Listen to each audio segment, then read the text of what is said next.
And good evening, everybody. Welcome to Stonecrest Park, D&D Sports Network. I'm bringing you girls 15th Region softball action. First up, we'll have Belfry and Pikeville.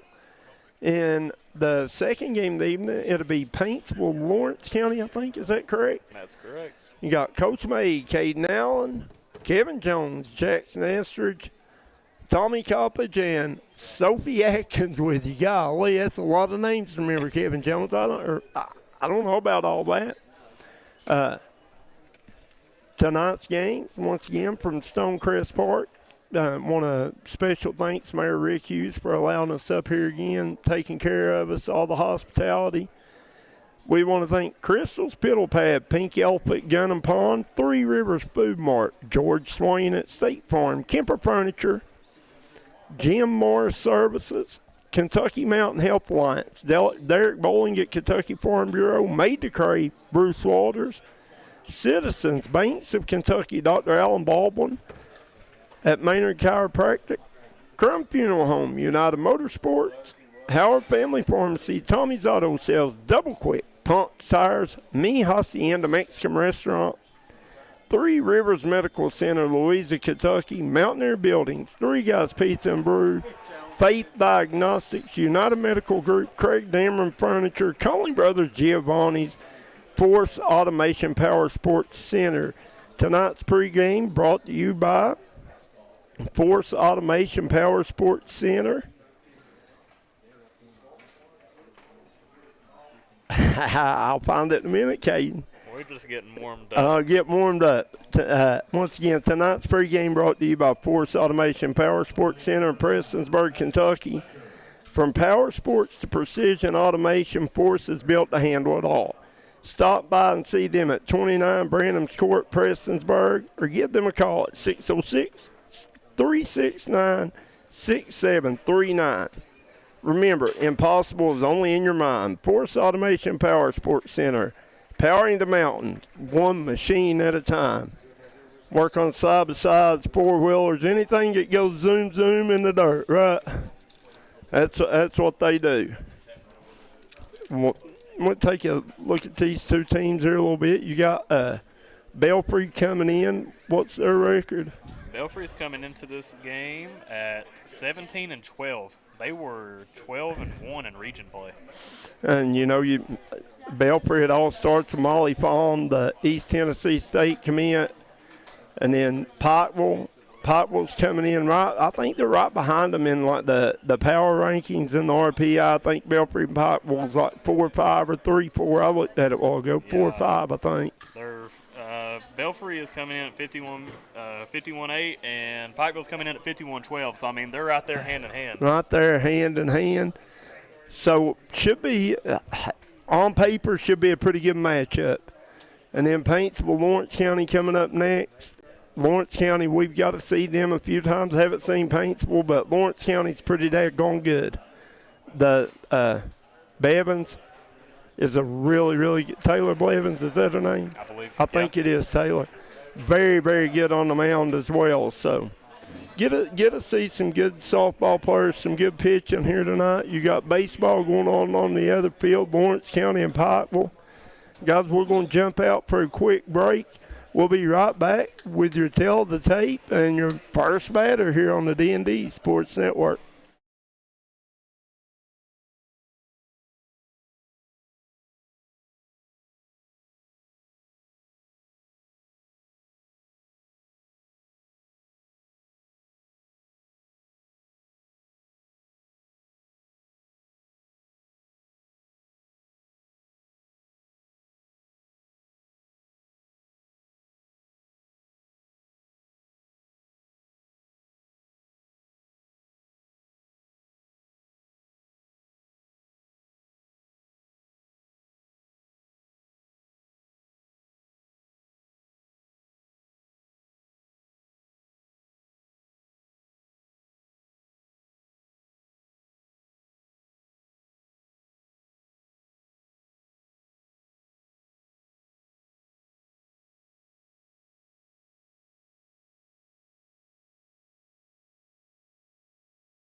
And welcome back here at Stonecrest Park. Hopefully, listen, I ain't no weatherman, but the weatherman says it ain't going to rain no more tonight, Caden. So hopefully we'll get it in. Let's take a look at your Starters Bar and Restaurant Tale of the Tape. We'll take a look. First up is Pikeville. Pikeville coming in with a record of 16 wins, 15 losses, a team batting average of .334, 228 runs scored, 182 RBIs, 93 extra base hits, 13 home runs, a 5.84 team ERA, 196 strikeouts. Take a look at the top hitters for the Pikeville Panthers, Lady Panthers. At the top of the list be Cat Walters. Walters averages .442, 0 home runs, 23 RBIs, and an absolute menace on a base pass. Then Brooklyn Hensley, second baseman, hitting at .415, 4 home runs, 31 RBIs. Then Allison Leach, a .369 average, 2 home runs, 22 RBIs. Kate, if you saw Cat Walters play, she is absolutely fast on fast. Top pitcher for the Lady Panthers is Lexi Akers. No record available, 4.10 ERA, 89 strikeouts, and 117.2 innings pitched. The Belfry Lady Pirates had come in with a record of 17 wins, 12 losses, with a team batting average of .328, 200 runs scored, 159 RBIs, 60 extra base hits, 15 home runs, the team ERA of 2.41, 275 strikeouts. Top hitters, their top hitter is Molly Fawn. We talked about her a little bit. The East Tennessee State commit, a .577 average, 11 home runs, 32 RBIs. Baylor Hall's hitting it at a .394 clip with 21 RBIs. Abby Vipperman hitting it at a .349 clip with no home runs and 18 RBIs. Their top pitcher is Molly Fawn with a 15-10 record, an ERA of 1.98, which is phenomenal, under 2. 263 strikeouts and 151 innings pitched. That is real close to strikeout and a half inning. That's pretty daggone good, ain't it? Those are some pretty insane pitching stats. And, you know, these two teams already played each other once in All-A, and Belfry just beat them by 1 in an 8-7 game. Right, and it should be a really good one. Well, let's take a look at these lineups for Pikeville. First up, you'll have shortstop Cat Walters. Batting in the 2-hole will be second baseman Brooklyn Hensley. Batting third, playing catcher will be number 8, Bella Vance. Batting cleanup, wearing number 24, first baseman Corbin Williams. Batting fifth, playing third base will be number 20, Lindy Gearhart. Playing in right field, batting 11th is wearing number 11, batting number 6 is Lily Mullins. Batting seventh, wearing number 23, the designated player, Rosie Arnett. Batting eighth, left fielder, Becca Hall. And in the 9-hole, wearing number 10, center fielder, Allison Leach. For Belfry, it'll be up first in the batting lineup will be number 14, first baseman, Abby Vipperman. Batting second, playing third will be number 1, Maddie Bevins. Pitching on the mound tonight will be Molly Fawn, number 2, batting third. Batting cleanup, playing shortstop, number 11, Baylor Hall. Playing catcher, batting fifth will be number 9, McKinley Fields. Batting sixth, wearing number 5, right fielder, Michaela Meade. Batting seventh, playing second base will be number 17, Ariana Smith. Playing center field, wearing number 15, batting eighth, Randa Maynard. Batting ninth will be number 16, Kylie Boger, your designated player. And then number 12, Grayley Williamson will be your flex player in left field. I'm telling you, this flex and designated player and all that, it took me a minute in this softball. Well, I'm right there with you. Like we talked about that first game we ever done, I'm so used to having a DH. A DH. And the DP is the same thing. They just got another name for it. Yep. But, yeah, I definitely expect this one to be a good game tonight. I'm excited to see how this one plays out. You know, it's win or go home. Well, yeah, and, Pikeville, every sport, it seems, come tournament time, they are locked in and ready and competitive. Well, a Belfry-Pikeville rivalry in any sport. It's two Pike County. Listen, we did the Belfry Pike, the Pike County Middle School Softball Championship. It was Belfry and Pikeville, and it was a dogfight. Yeah. It was, and both teams were unbelievable, wasn't they, KJ, or Kevin Jones, It was a good game. For a middle school softball game? It was a barn burner. Well, you know, like KJ just mentioned, I mean, this rivalry, it goes along in all sports, and I'm sure even kids in the elementary school age, they know if you're a Belfry player and you hear Pikeville, that's bad blood between you. You don't like them. I'll tell you what, the top half of these brackets in softball and baseball is brutal. Oh, yeah, brutal. it is. Brutal.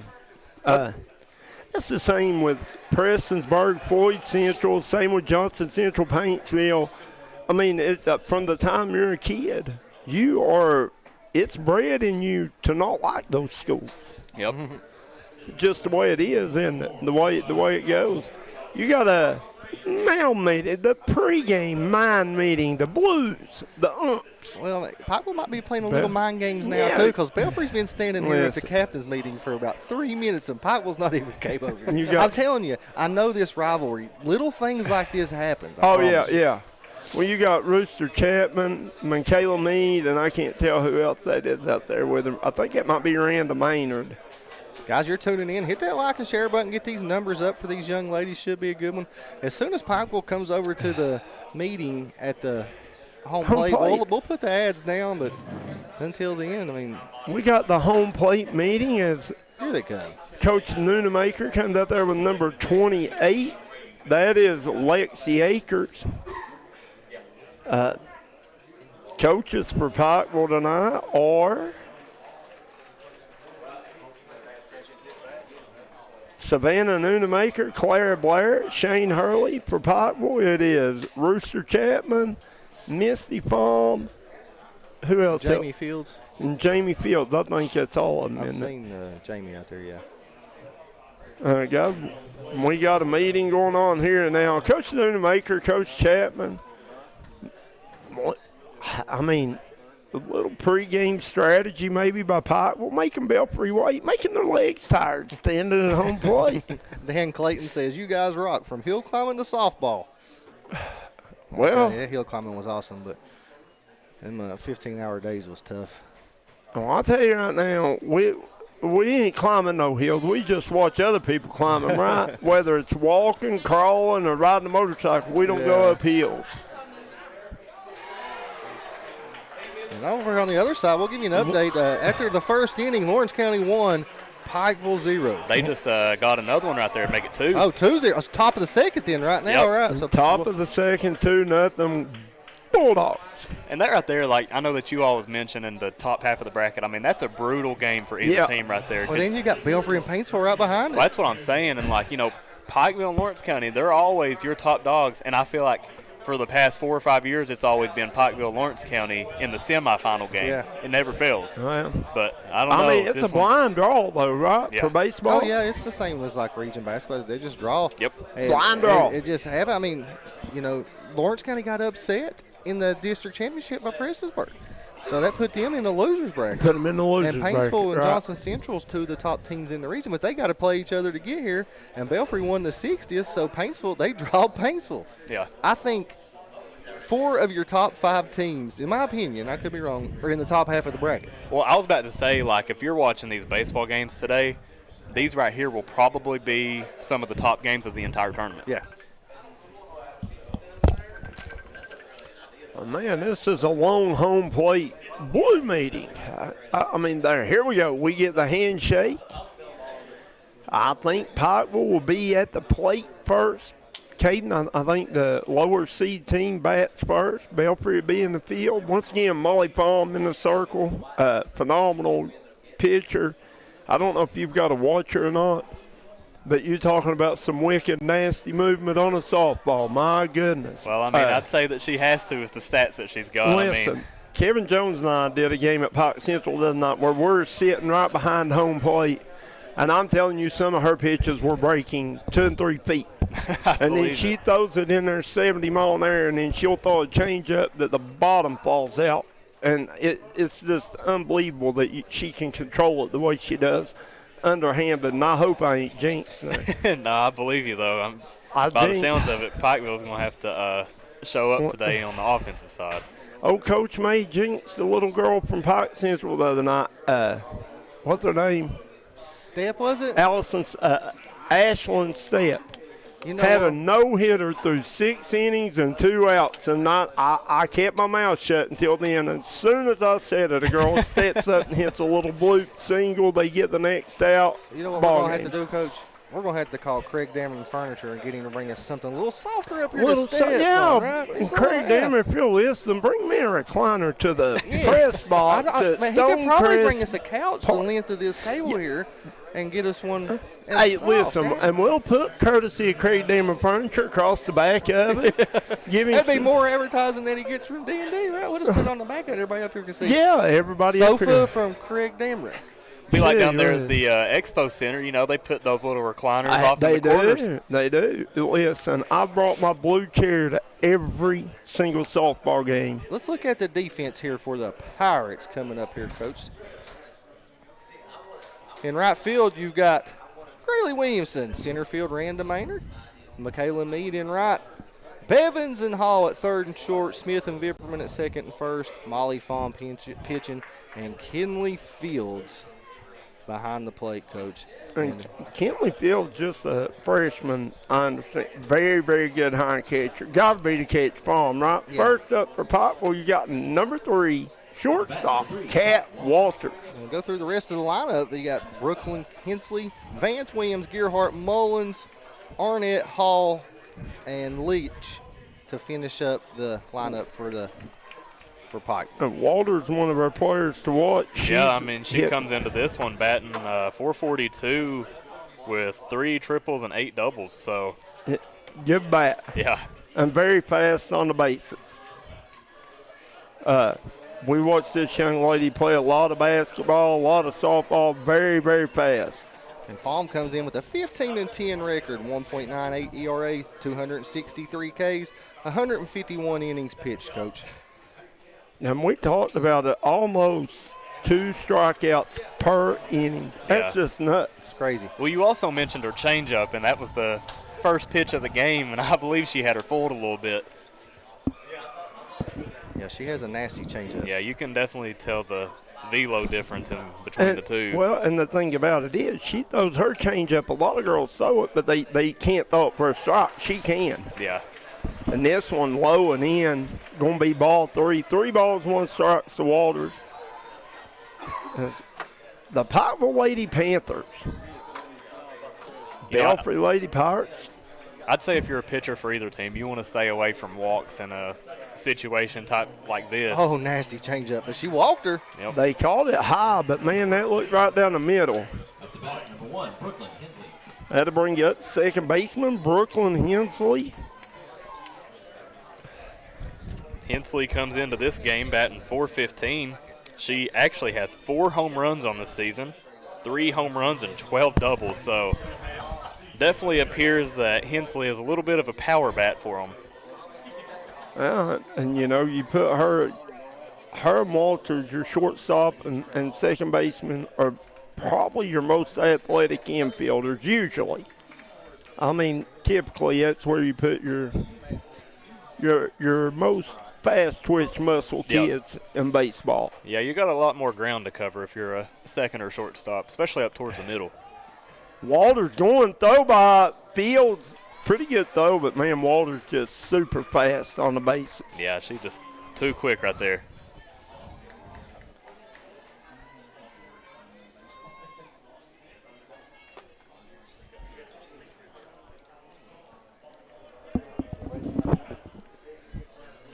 One ball, 1 strike to Hensley.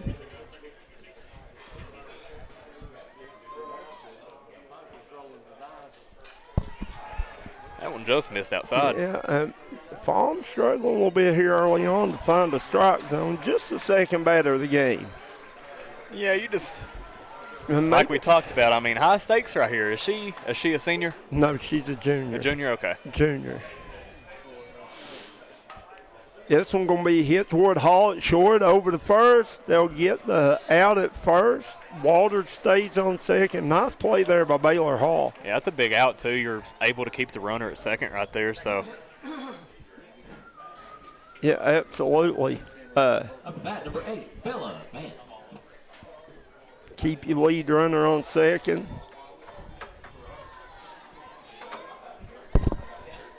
That's going to bring up catcher Bella Vance.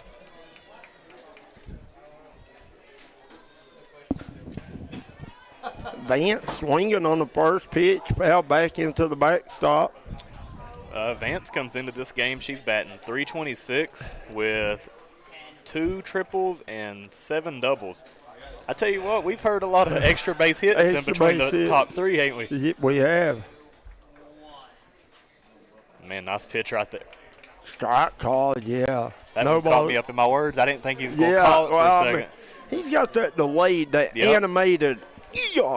And there's a bunch of them in this region that have that too. I've noticed. They do. They want to build that anticipation. And they do just that. Here's the 0-2 pitch. Ball called outside. 1 ball, 2 strikes.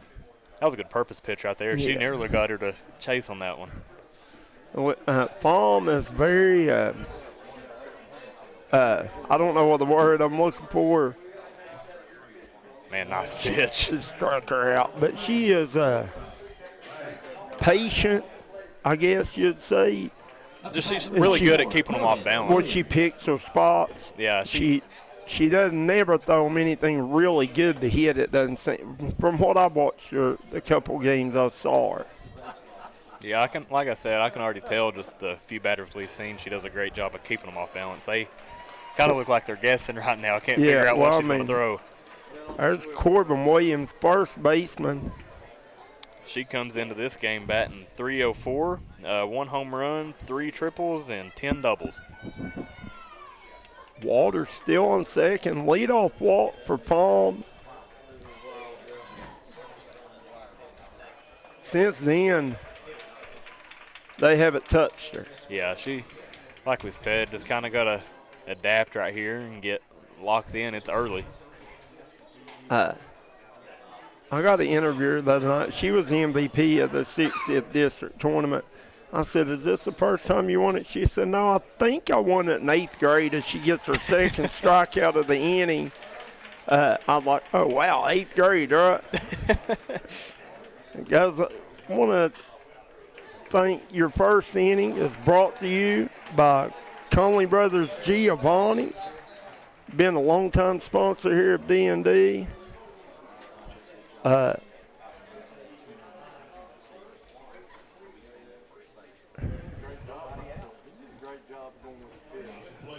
Conley Brothers Giovanni's, when hunger hits, there's only one call to make. Conley Brothers Giovanni's, serving up hot pizza, fresh sandwich, wings, pasta, and all your hometown favorites, whether you're feeding the family or the whole team after the game. Conley Brothers Giovanni's have you covered. Great food, great service, and proud supporters of local sports right here in the mountains. We'll head to the bottom of the first. Your score is 0-0. We'll have Belfry's bats up next.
And welcome back here. As due up for the Pirates, you got number 14, Abby Vipperman.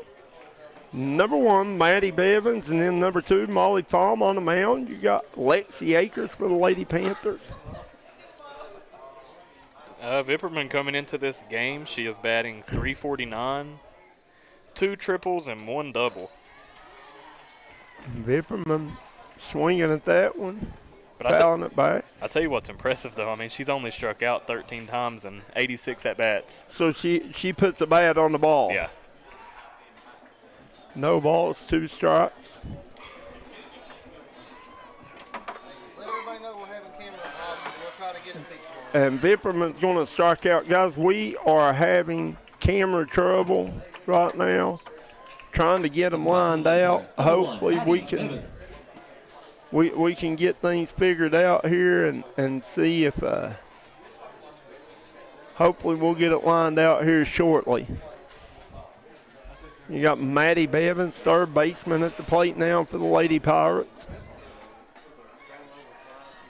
Bevins coming into this game, she's batting .276 with 4 doubles.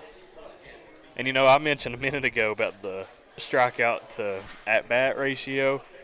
You've got Baylor Hall with 6 strikeouts and 94 at-bats, and then Molly Fahm with 8 strikeouts and 78. So they definitely don't strike out a whole bunch. No, and this one's going to be hit foul, I think, down the left field side. No, they don't strike out a lot. And speaking of Molly Fahm, the other night at Pike Central, she came to the plate 4 or 5 times, and they just intentionally walked her every single time. Fahn's loaded with power, though. Says a lot about you, though, don't it? Yeah.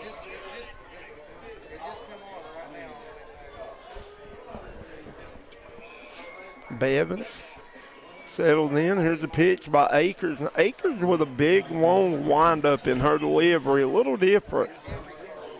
Yeah, and I remember us talking about that before. I mean, all these softball pitchers are different. The way that they release it and their windup.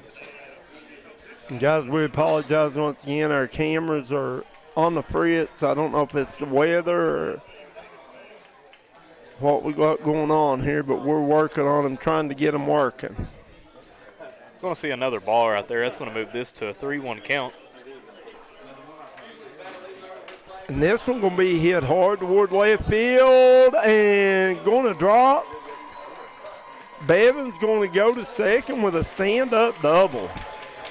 Yeah, nice hit right there into the left center gap, just where nobody was. Batting up next for the Lady Pirates, number 2, Molly Fahm. Had to bring up Molly Fahm, the pitcher, and we talked about her pregame. Fahm already committed to East Tennessee State. Cade. You ever been down there on their campus? I have. It's beautiful. It is. I used to play a lot of baseball down there at their home park for their baseball team, and I mean it's beautiful down there. Akers going to pitch here to Fahm. Going to be a ball away. Fahm coming into this game, she's batting .577, 11 home runs, 1 triple, and 12 doubles. Yeah. I mean, that's crazy. Well, we asked her the other night, did she want to pitch or hit in college, and she said she didn't know what she would end up doing. And we asked her what her favorite part of the game was, and she said running the bases. She said she loved running the bases. I said, well, if you hit 11 home runs, you'll get to jog all of them, yeah, right? you get to jog all of them. It's fun to run when you don't have to run hard, isn't it? Yep. Count goes to 3 balls, no strikes. As Akers trying to kind of pitch her, but not pitch her, I feel like. Yeah, I mean, you definitely don't want to serve her nothing up there. No, but you also don't want to just allow her on base. You definitely need an out here. Here's the pitch, and Fahm going to pop this one up. First baseman comes over. That's Corbin Williams, makes the grab. Nice play there by Williams. Yeah, nice jog right there to get another out. Had to bring up shortstop, Baylor Hall. Hall, very, very good athlete. Yeah, Hall's coming into this game, .394 batting average, 2 triples and 6 doubles, but she's 24 of 24 on stolen base attempts. Yeah, she's athletic. Good volleyball player. It's going to be a ball low in the dirt. Once again, guys, this first inning of action brought to you by Conley Brothers Giovanni's. One of my favorite places to eat, Giovanni's. All of them are good.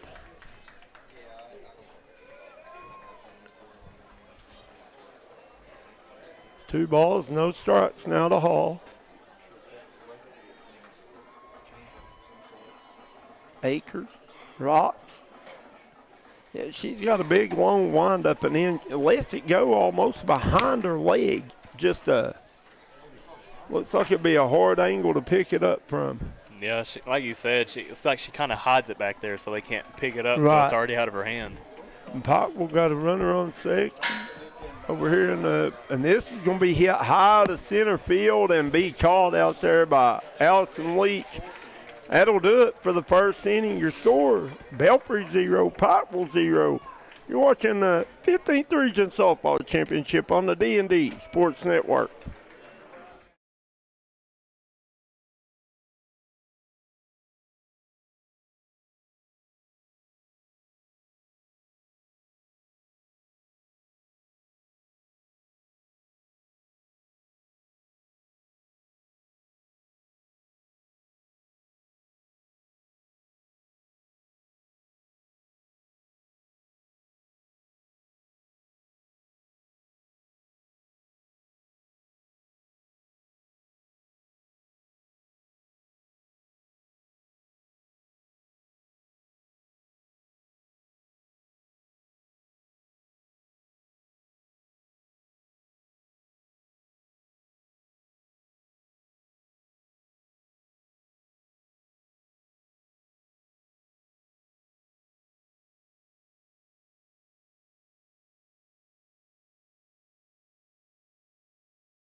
And welcome back here.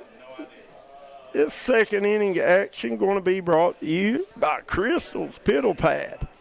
Whether you're looking for unique gifts, custom items, or a hometown charm, Crystal's Piddle Pad is the place to shop.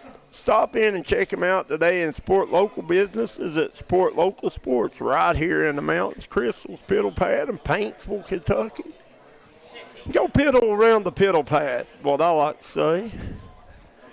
Find you something to piddle with. Up for the Lady Panthers, you got number 20, third baseman Lindy Gearhart.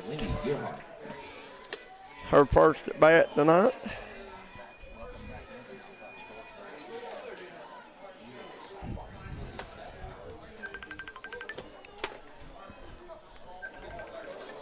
Gearhart comes into this game batting .322, 2 home runs, and 7 doubles.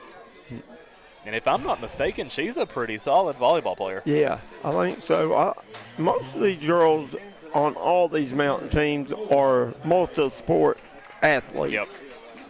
Like I know for Belfry, we done a ton of their volleyball games. Baylor Hall, Randa Maynard, Michaela Mead. I'm trying to think, and I'm sure there's some more played more than one sport. Baum, 2 balls, 2 strikes now to Gearhart. Baum's struggling just a little bit to get that fastball in the zone. She's really relied on her changeup here early in the game. But, I mean, it's worked, so. Man, she's got some gas, though. She throws it hard. Oh, yeah. The glove pop sounds a little different. You can tell when you're sitting behind somebody, baseball, softball, And there's that change up again, and she struck her out, and Gearhart knew it soon. She just started walking back to the dugout. It's such a crazy pitch. I mean, because even from up here, it comes out like it's a fastball, and then it's like it just dies. Well, like Kevin Jones and I were talking about the other day, you see a lot of these girls throw a changeup, but she throws hers for strike. Oh, yeah. Consistently.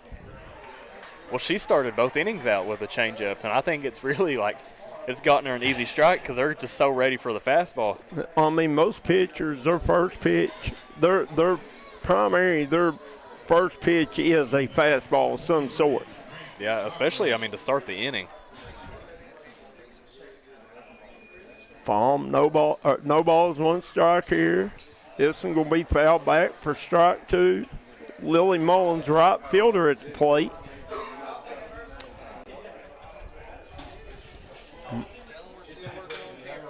Lily Mullins comes into this game batting .341, 1 home run, 7 doubles, and she's only a freshman. Wow. I mean, guys, we're still working on these cameras. Hopefully we'll get them lined out here by the end of this inning. Mullins hits this one high in the air. Baylor Hall goes back.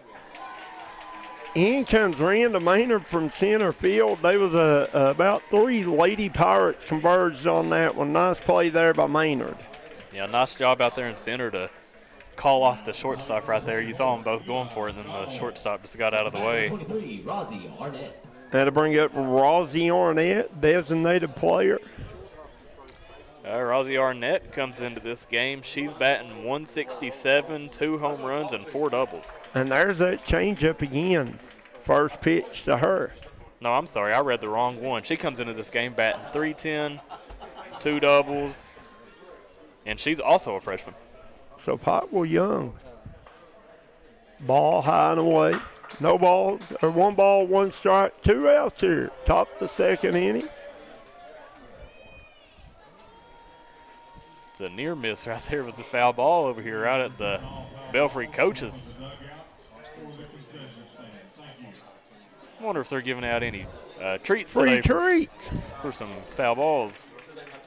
Yeah, usually if you return a foul ball to the concession stand, go to the concession stand, give them code word Chachi, you get a free treat. Farm the 1-2 pitch, ball high and away. Probably trying to get her to chase a little bit right there. Yeah, I mean, Pikeville's done a good job. They're not chasing at any of these pitches. No. Count goes to 2-2. This one going to be hit, and over the second baseman's head, Hensley couldn't quite get there. Pikeville, Rosie Arnett, first hit of the game for either team. That was a great job right there, sitting back on that changeup. She got her front foot planted, but she stayed back and took it the other way. Waited on it. Yep, it's exactly what you're supposed to do right there. That'll bring up Becca Hall, the left fielder, her first at bat tonight. Becca Hall comes into this game. She's batting .167, 2 home runs, and 4 doubles. Farm, rocks, fires, ball low and in.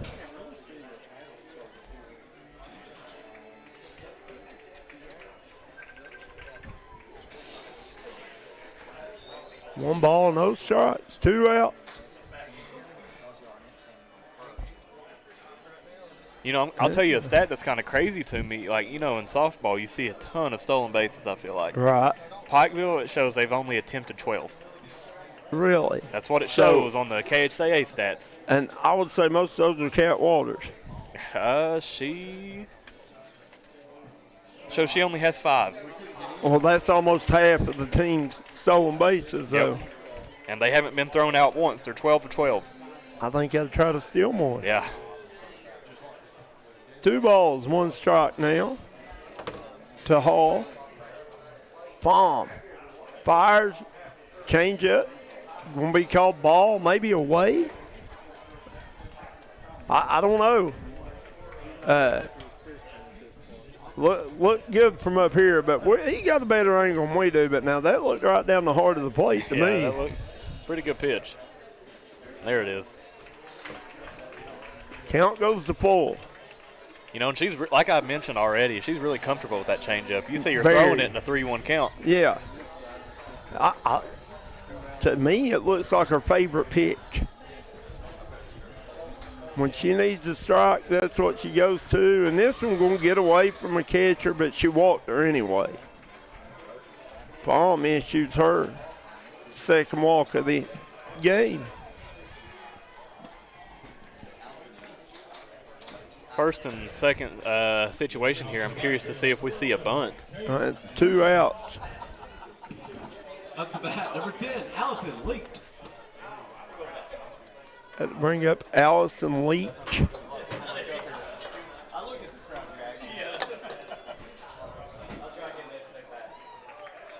Strike called. I don't know if he bumped with 2 outs or not. Oh, really. do they have 2 outs? Yeah. Oh, okay. Well, yeah, probably not going to see one then. I was thinking it was only 1. Palm rocks. Fired. Strike called. No balls, 2 strikes out of Leach. Leach comes into this game batting .369, 2 home runs, 2 triples, and 7 doubles. That's a pretty good average for your 9-hitter, Yeah. isn't it? Palm with the 0-2 pitch, and she struck her out looking. Gets her out of the inning. We'll head to the bottom of the second. Still scoreless. We'll be right back here on the D&D Sports Network.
And welcome back here as we head to the bottom of the second inning. Still scoreless.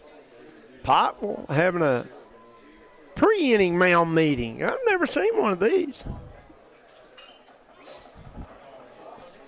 A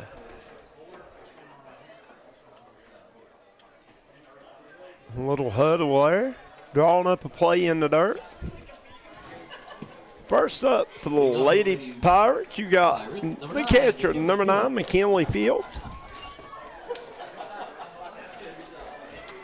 Akers, ball away. Fields comes into this game batting .342, 1 home run, 1 triple, and 3 doubles. Just a freshman, isn't she? Yep. Yeah, I thought so. Very good hind catcher. Ball away. 2 balls, no strikes here at the Fields. Belfry. Looking for a base runner here. Fields hits this one toward left field.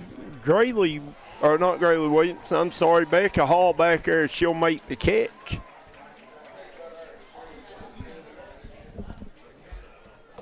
That's going to bring up Michaela Mead. And listen, Michaela Mead went out like the second game of the season with a broke hand. Her first at-bat back the other night at Pike Central, she got beamed. Oh, man, Yeah. That's unfortunate. Smoke. She got on base, though. Good-looking pitch there by Akers as the bottom dropped out of that one. Yeah, both pitchers are doing a really nice job just keeping the hitters off balance. No balls, 1 strike. Meade fouls this one back off the building.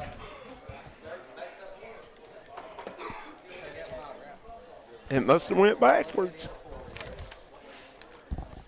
Meade, not very many at-bats this year, I'm sure. Well, she's coming in with 15 at-bats where she's batting .400. Yeah, that's what I said. She's just now getting back.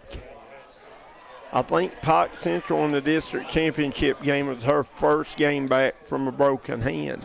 She still got like see the big glove, like brace looking. I'm glad to see her get back to finish out the season, though. Yeah. Meade going to chop this one, and what a catch by Brooklyn Hensley, the second baseman, on a dead sprint. That was a big-time player out there. That was the big-time play. The bat number 17, Ariana Smith. That was a little bloop hit by Meade, and by all rights probably should have fell. Hensley just tracked it down, and we talked about it earlier. Usually you're better athletes at second and short in the infield. Yep. I mean, she had to cover a lot of ground, too. You see where she's playing at. You got Ariana Smith, second baseman, at the plate now for the Lady Pirates. Big cut at it. Smith comes into this game an 8th grader, batting .318, 1 home run, 1 triple, and 4 doubles. Man, an 8th grader. Yeah, that's insane. It is.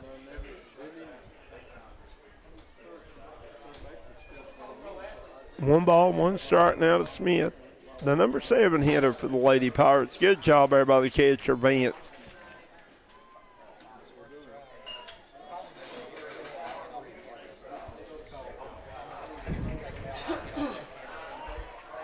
You know, I feel like that's something we've said a lot of in these softball games, just a lot of young talent within the region.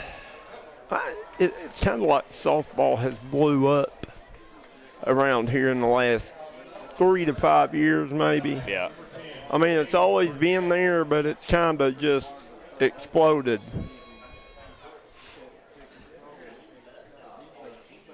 Going to be ball away. Count goes to 3 balls, 1 strike. Oh, 3-2, called that one a strike. Oh, wow. Okay. He waits, doesn't he? He does. Makes you guess. Oh, I know it. Here's the pitch. Going to be hit down the third baseline, and they called that foul. I thought she gloved it before it crossed the line. I'm not an umpire, but the old coach's eyes ain't real good. But to me, did it look like she hit it before it crossed the line? It was definitely close. Up to bat now, on the mound for the Lady Panthers, Lexi Akers. You see her stats there, 4.10 ERA, 89 strikeouts. Looking for a 90th right here. Well, probably her 91st to be exact. Has one in the game here tonight. I hope God let us know if the cameras are working better. Or we've switched out every cord we got. The D&D outdoor crew did not break down the equipment before the rain came last night. And I think some of our cords got wet, so that's why I don't do the outdoor hill climbs. At the plate now, you got Randall Maynard, center fielder.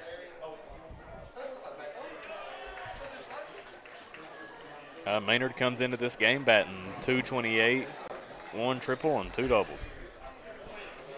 Maynard, another girl, good volleyball player, very, very athletic girl. Plays center field. Number 15.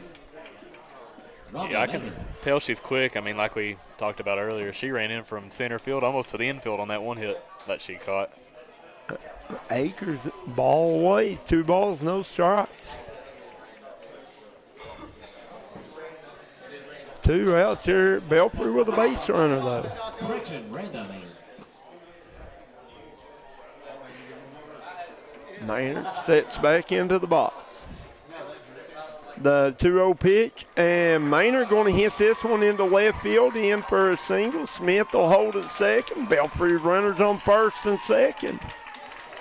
Yeah, starting to Nice job with the bat there by Maynard. build some momentum here. And, you know, if it wasn't for Hensley over at second base, saving them on that little bloop hit, they would have bases loaded right now. You're exactly right. That was probably it probably should have been a hit, but Hensley, good job with a glove. Yeah, she made a great grab on it. Up bat now you got the designated hitter, Kylie Bogart. She comes into this game batting .316 with 3 doubles. Bogart settles. Man, that pitch had a ton of movement. Yeah, that was a good pitch. Did you see how much that ball curved, Kate? Curved more than any Kate Allen curve ball I ever saw. Oh, man.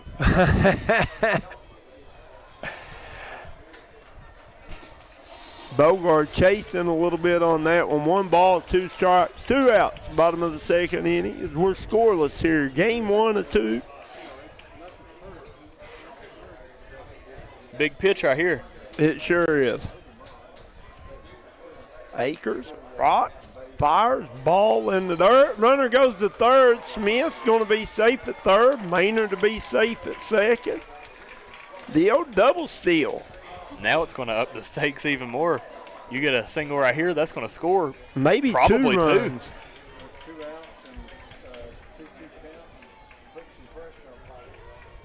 Here's the pitch. Ball away. If you walk her, Caden, it goes back to the top of the lineup, Abby Vipperman. Yeah, I mean, I know we said big pitch on 1-2 count, but stakes got up a little bit since we said it. Full count. 3 balls, 2 strikes. Here's the pitch. Bogart going to hit a foul down the third baseline. Nice job to foul that one off. That looked like another off-speed pitch.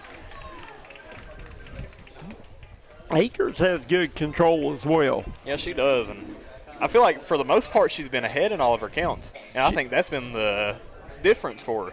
Yeah, she's staying ahead. She's not getting behind. Right now, the count is full. 2 outs, runners on second and third. Belfry looking for a run. And she struck her out. Akers gets out of the inning. Nice pitch there. Yeah, that's a big out right there. Kills the momentum for Belfry. Kills the momentum. We'll head to the top of the third. Your score is 0-0.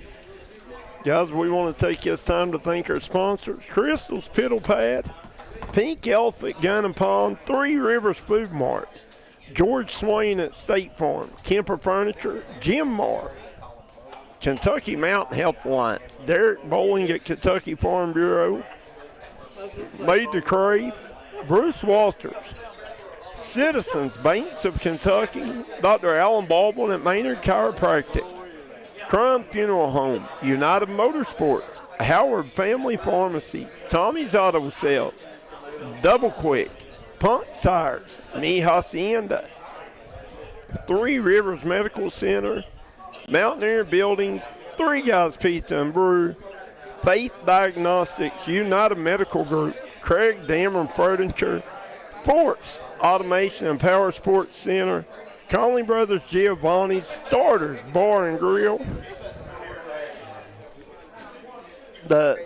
This third inning of action is going to be brought to you by Pink Elephant Gun and Pond. Pink Elephant Gun and Pond proudly serving the mountains with locations in Prestonsburg, Pikeville, Kentucky. Looking to buy, sell, and trade or score a great deal. Pink Elephant Pawn Shop has you covered with unbeatable prices, friendly hometown service. Stop by one of the 2 convenient locations today and see why Eastern Kentucky trusts the Pink Elephant. Lady Panthers, Cat Waters, they're back to the top of their lineup here as Waters walked her first at bat.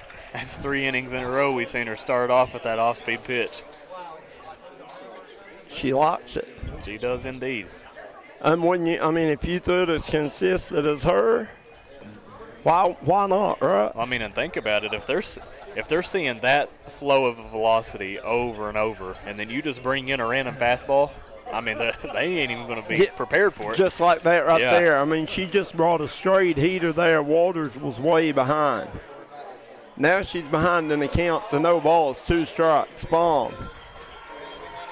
Rock fires the 0-2 pitch. Walters fouls it back, stays alive.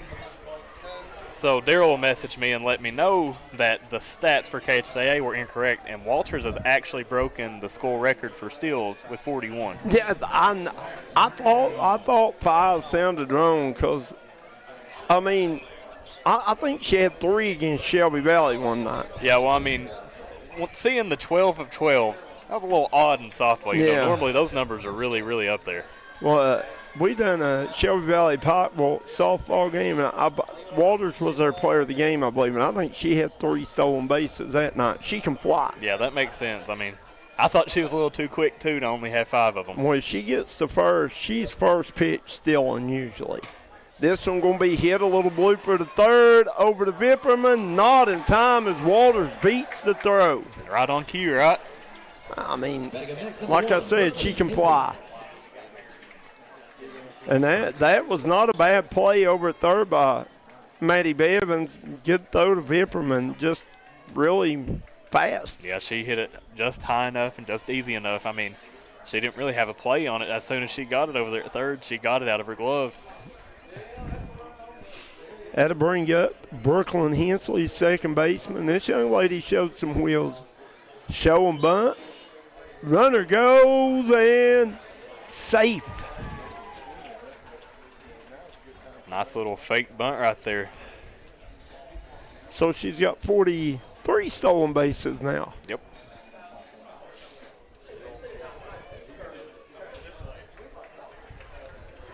I've always felt bad for a catcher in a fake bunt situation because, I mean, you know, that runner's going, but then that batter, they got the bat and they're just pulling it right back. Why did she go to base there? I'm confused. I don't know what they just called. Oh, I think they're calling a catcher's interference. A catcher's interference. I have not saw that before. Yep. Must have hit her glove on the swing. Yep, she's looking at her hand. Okay. So Kinley Fields evidently reached up to catch the balls. The batter was swinging. So that'll put Hensley on, I guess that's considered a walk. I don't know. What would you, I think they just consider it like a catcher's interference. I really think that's just all it is. Well,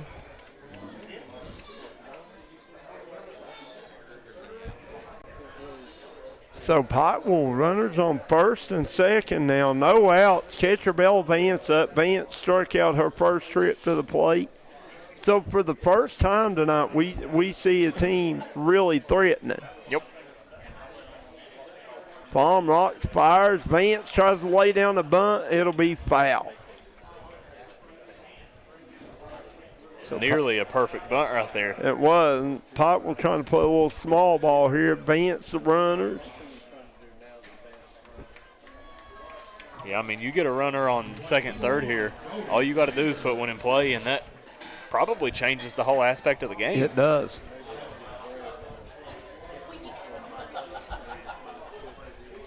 Farm. No balls, 2 strikes here. This one hit hard down the left field line, foul.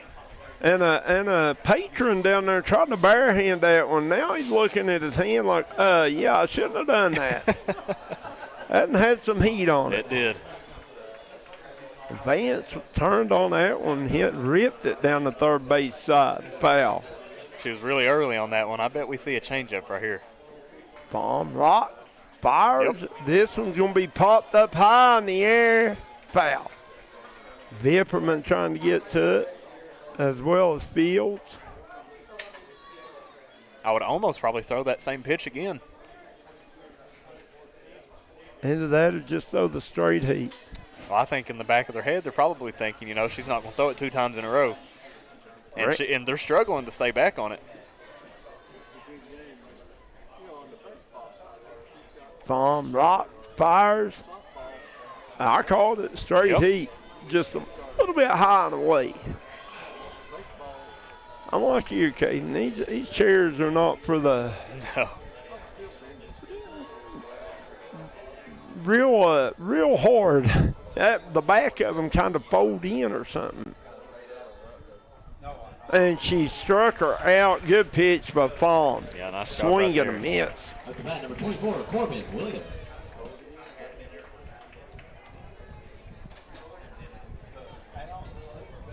It's going to bring up Corbin Williams.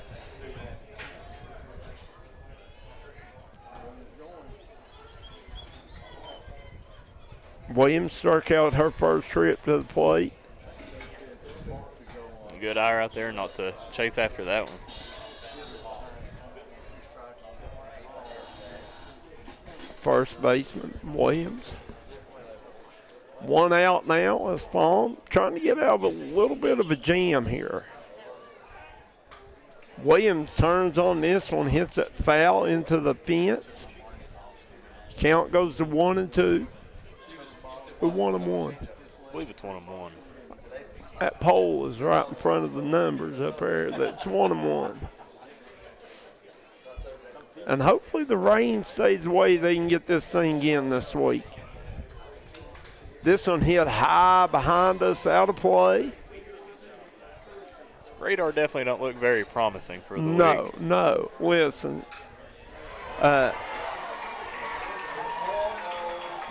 Not a very good Memorial Day weekend for the outdoor enthusiasts, right? No, not at all. And we see over here on the baseball side of things, Lawrence County with a big double that scores 2. That'll make it 4-0 here in the top of the 4th. 4-0 Bulldogs. Fawn. And she struck her out. So once again, Molly Fawn, twice now with runners in scoring position, has come up with back-to-back strikeouts. Last time she got 3 in a row as Gearhart comes to the plate, struck out her first trip to the plate. Fawn looking to get out this inning. As Hensley and Walters been stranded on second and first through 2 batters now. And Walters With the bat number 20, Lindy Gearhart. way down the second base line, third base line. Yeah, I definitely thought we were seeing some movement there. Yeah, I did too. I thought we had the old double steal on. Very, very good job behind the plate there by Kinley Fields to keep that ball in front of her. Fawn with a pitch. How would you like to be a freshman and have to catch Fawn?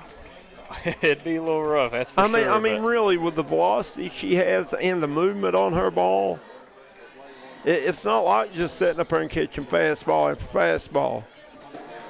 Her pitches move and break, and she throws the different spots. But I'll tell you, though, if she ever wanted to play like at a collegiate level, I mean, that right there is the perfect thing for a resume of one. Oh, absolutely. Well, I mean, you're catching a D1 pitcher as a ninth grader. Yep.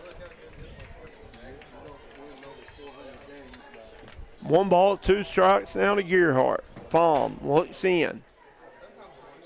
Here's the 1-2 pitch. Ball. Throw down to third. Not in time. Hensley will go to second. So Walters and Hensley both get a stolen base. Walters with her 3rd stolen base of the evening already.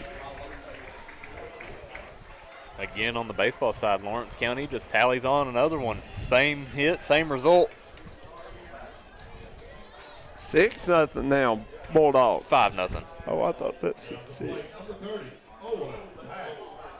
You saying same hit, same results? It was a double, it scored 2 runs. Oh, you're right. I thought about that after I said it. Oh, my goodness. They only scored 1, but the hit was in the exact same spot. And you got the old coach over here trying to do math, and you got it wrong. See? I know it. You got me over here trying to tally numbers. I got to step up. That's on me. And she struck her out once again. Fawn strikes 3 in a row out to get out of the inning. We'll head to the bottom of the third. Nothing to nothing. We'll be right back on the D&D Sports Network.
And welcome back as we head to the bottom of the third inning. Let's get a good look at the Lawrence County Lady Bulldogs in here.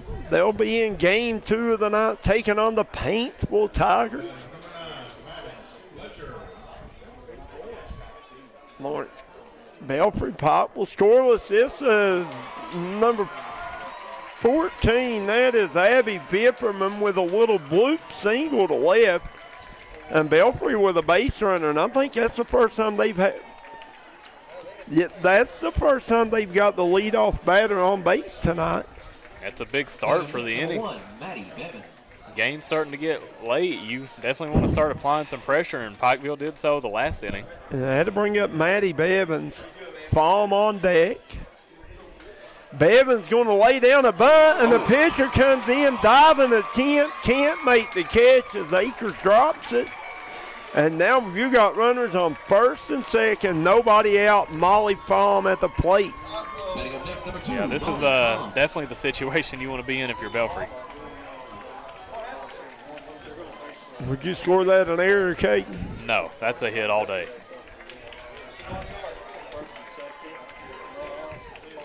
Diving attempt like that, I mean, it's just right in the perfect spot. Yep. Akers looks in.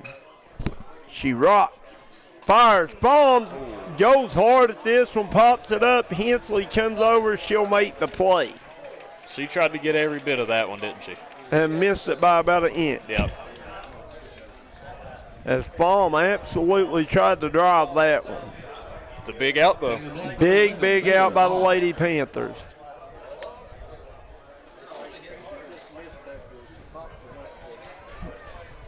Had to bring up Baylor Hall. Hall flew out to center field her first trip to the plate. Akers, ball away, and both these pitchers done a really good job getting themselves out of trouble here tonight. Yeah, I'd be really curious to see, like, how many runners have been left in scoring position. Yeah, well. Because I know the amount's pretty crazy for both teams. Well, I know last inning the Pikeville left 2 on back in the first. Belfry left 1 on.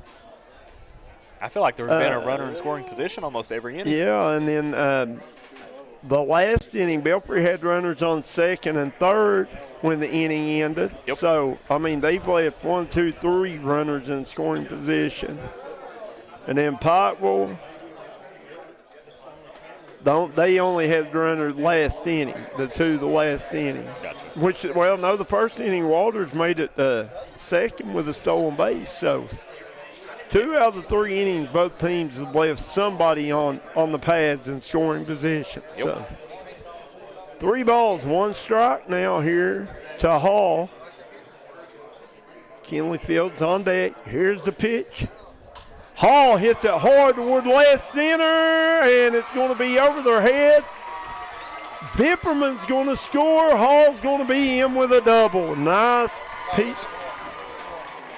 piece of hitting there by Baylor Hall as she doubles the left center to score Abby Vipperman.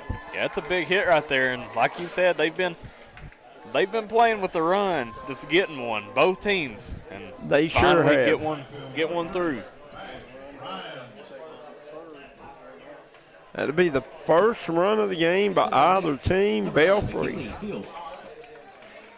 taking the 1-0 lead. Now you've got Maddie Bevins is on third. You got Baylor Hall on second. Kinley Fields at the plate. Fields flew out and left her first trip to the plate. It's a huge opportunity right here for Belfry. It sure is. Only one out. Akers with the pitch. Fields takes. Ball one. Nope, called that one a strike. Oh, wow. I didn't. That kills me, in delayed calls. He did not. I mean, he waits to give 4 seconds before he calls it. He's messing with you. He is. I'm going to have to talk to him. This one will be hit, foul, out of play. I'm going to send our guy Tommy Coppage down there to tell that umpire he needs to make a quicker call on the ball or strike. That way we know what to call it up here. Got to hit that like and share button. Get these numbers up for these girls. I think our cameras are working a little better. We're finally getting where we can give you a couple views. Our hill climb crew didn't get out of the rain in time to what happened. Kevin Jones, Darryl McCoy. I mean, I messaged them twice and told them not to let our equipment get wet, but they won't listen to me. Coach May wouldn't blame nobody, would he? No. It's going to be a ball away. Count goes to full. Good job by Fields getting it to a full count here. Big pitch here. 3 balls, 2 strikes, 1 out. Belfry's was running second and third. I'll tell you, Akers has put the pressure on herself. I mean, she's getting in these big 3-2 counts. And Fields with a hard hit ball right back at Akers, and they're going to get the runner at first. But Fields be credited with the RBI. Yep. As Bevins comes across the plate, score the second run of the inning for the Lady Pirates. Good job by Fields just putting the ball in play, right? Yeah, I mean, that's all you need to do right there. Sacrificing out for a run.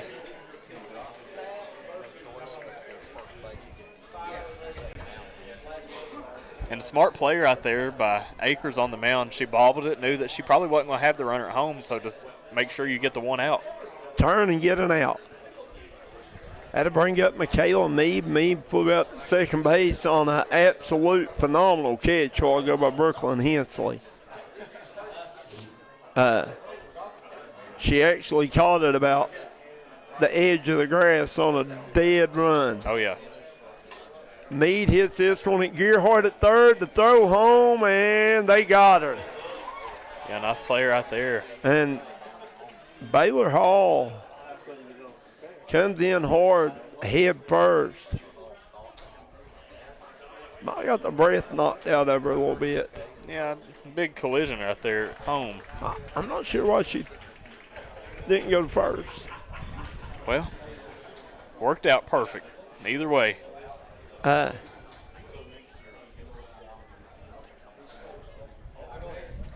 We're staying here. We're going to head to the 4th inning where your score, Belfry 2, Pikeville nothing.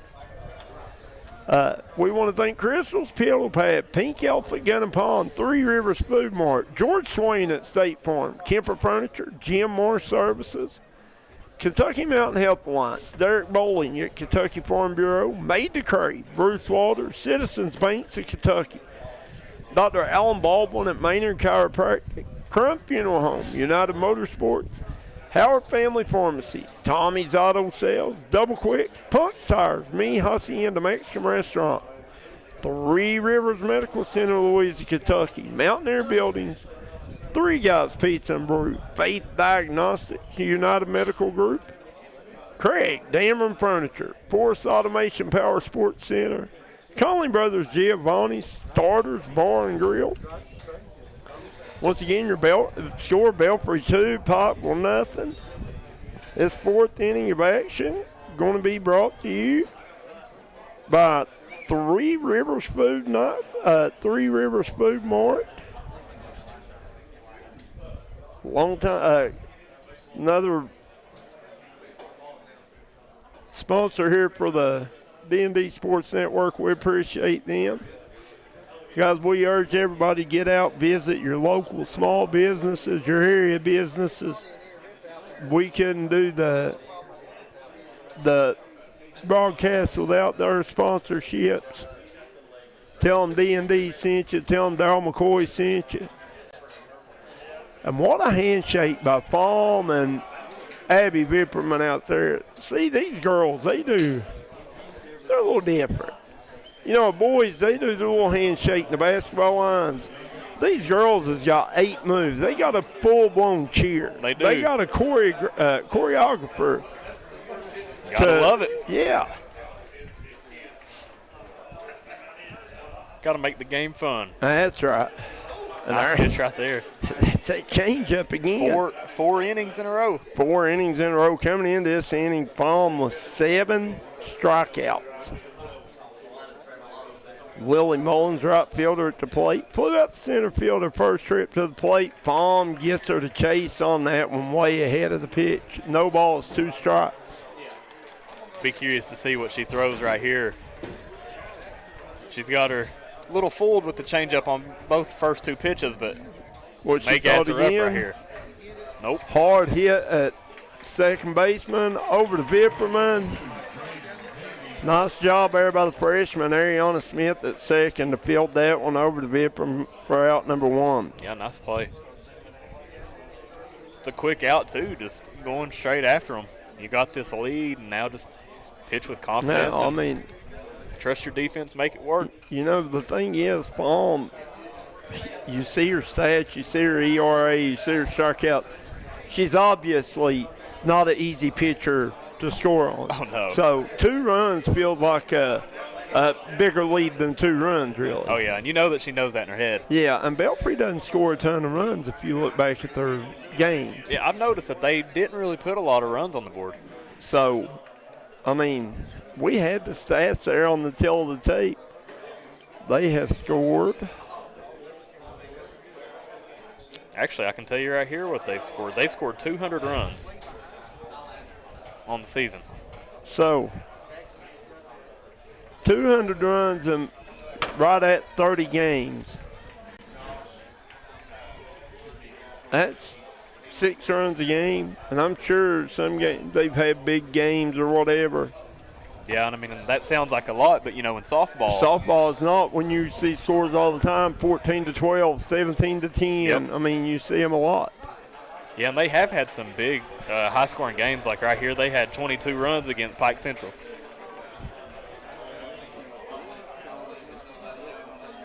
Rosie Arnett, designated player up. Single to right field her first trip to the plate.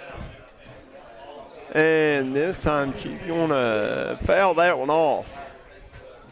Yeah, they're just, like I've said, they're having a hard time sitting back on that changeup. But, I mean, when it's that big of a velo difference, I don't think people realize how hard it is to stay back on that. Well, it's hard to, even when you go from a fast pitcher to a little bit slower pitcher, but to see the same motion and 2 different balls like there, she come with the heat. Yep. I mean, you're seeing the same looking pitch. Look, I don't know. I don't know how they ever hit it, to be honest. I'm right there with you. That's Fahn's 8th strikeout. That's going to bring up left fielder Becca Hall. Hall walked her first trip to the plate back at the 2nd inning. You know, and good news for Pikeville, you can't count them out at all because they've threatened runners. Every inning? Yeah, every inning. So this game, I believe, is far from over. Oh, it is. Just in the top of the 4th inning, your score, Belfry 2, Pikeville nothing. Big cut at it. Swing and a miss.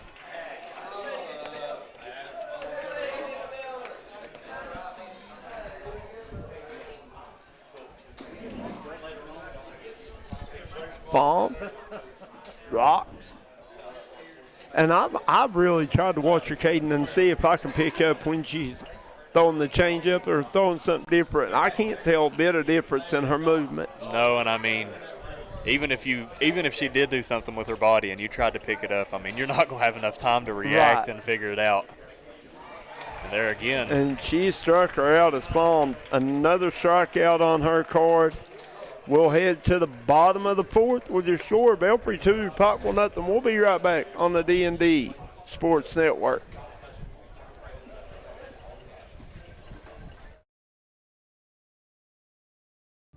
I started at Double Quick as an associate when I was still in high school, and I quickly realized that there was a career in front of me. Whenever I was a store manager, I graduated college and I expected to leave about a year after graduation. I knew that this was a place that I could continue to grow, I could continue to be challenged both personally and professionally, and that's the reason that I'm still here today. Start your career today at Double Quick. Apply at doublequick.com and start your career today.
And we're back here. The hard hit ball. Good play there by center fielder Allison Leach.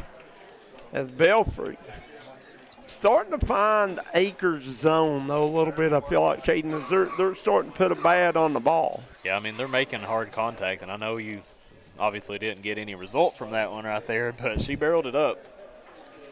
Fly out center for Smith. That'll bring up center fielder. Ran to Maynard. Maynard had a single to left field, her first trip to the plate. Nice pitch right there. Yeah, listen, he still didn't call it in a hurry. Score over here is still 5-0 Lawrence County.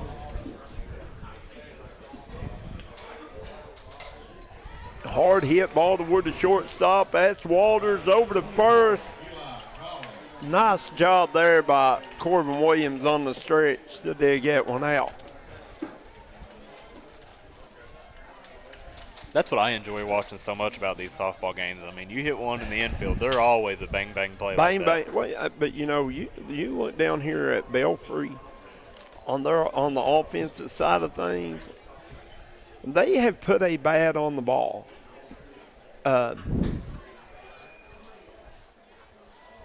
Nearly every time. That's going to bring up Grayley Williamson, left fielder, her first at bat tonight.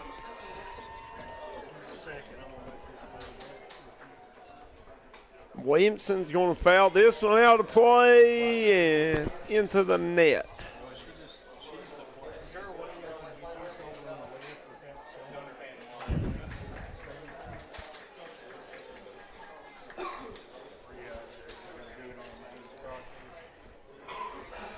Akers looks in. Williamson swinging a miss. Strike two called, no balls, 2 strikes, 2 out. So what's it She doing a little bit of is it a slap hit where you kind of step Take off into the it? well, no, not really. She's not. Like that was kind of like trying to hit a bunt and take off. But no, a slap hitter's almost run them before they swing the bat. Well, I saw her taking a little bit like a step into it almost. So I could. Well, she might be trying it. Most lefties, a lot of lefties, you'll see do it. Yep. The third baseman's playing completely up too, so. Well, like you said, everything in softball is a bang bang play. That extra step, if you can get it, means a lot. Oh yeah.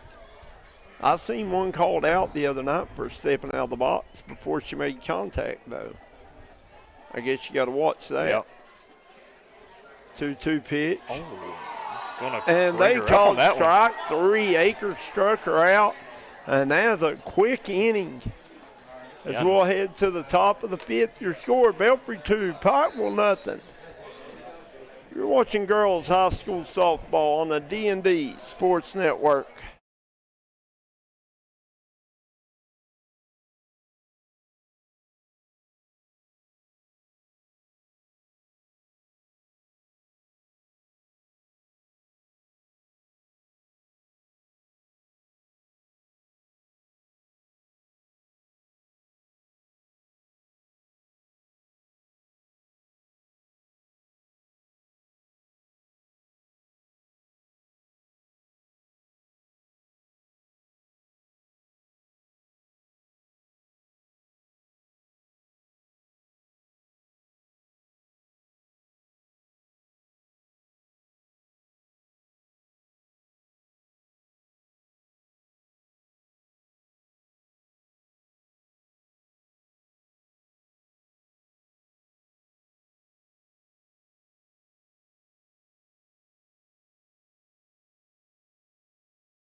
And welcome back here as up for the Lady Panthers. The lead off this 5th inning of action will be center fielder Allison Leach, Kat Walters, and Brooklyn Hensley. Leach showing bunt, going to pop it straight up. Kinley fields right there to make the play. Nice job by the catcher. Done a good job getting rid of that mask in a hurry and getting under that one. You know, Pikeville should have a little bit of momentum on their side here. You get out of that quick inning in the last inning, and now you're coming up here to the top of your lineup. Yeah, absolutely. Kat Walters had an infield single her last trip to the plate. This one hit right back at Fum over to Vipperman. That's the second out as the infield out Selly takes place in the circle. Well, 2 pitches, 2 outs. I don't think you can get much better. No.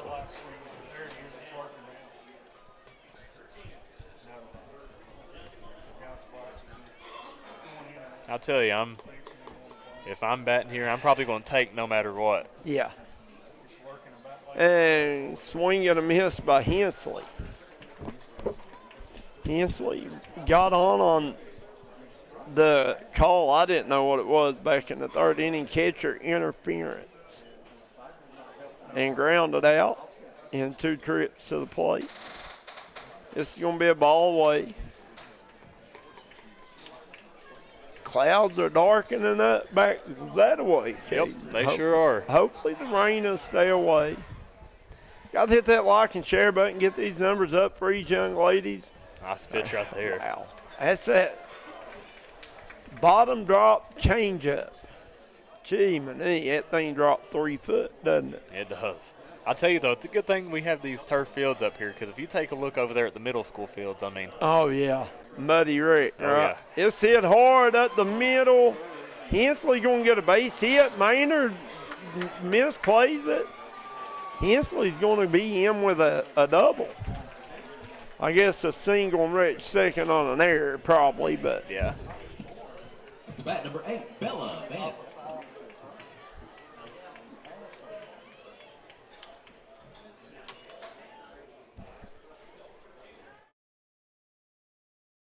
fifth. And to bring up Bella Vance, catcher. Vance has struck out both trips to the plate tonight. Nice Swing pitch. and a miss. Good pitch by Fahm. Fahm. 9 strikeouts on the evening.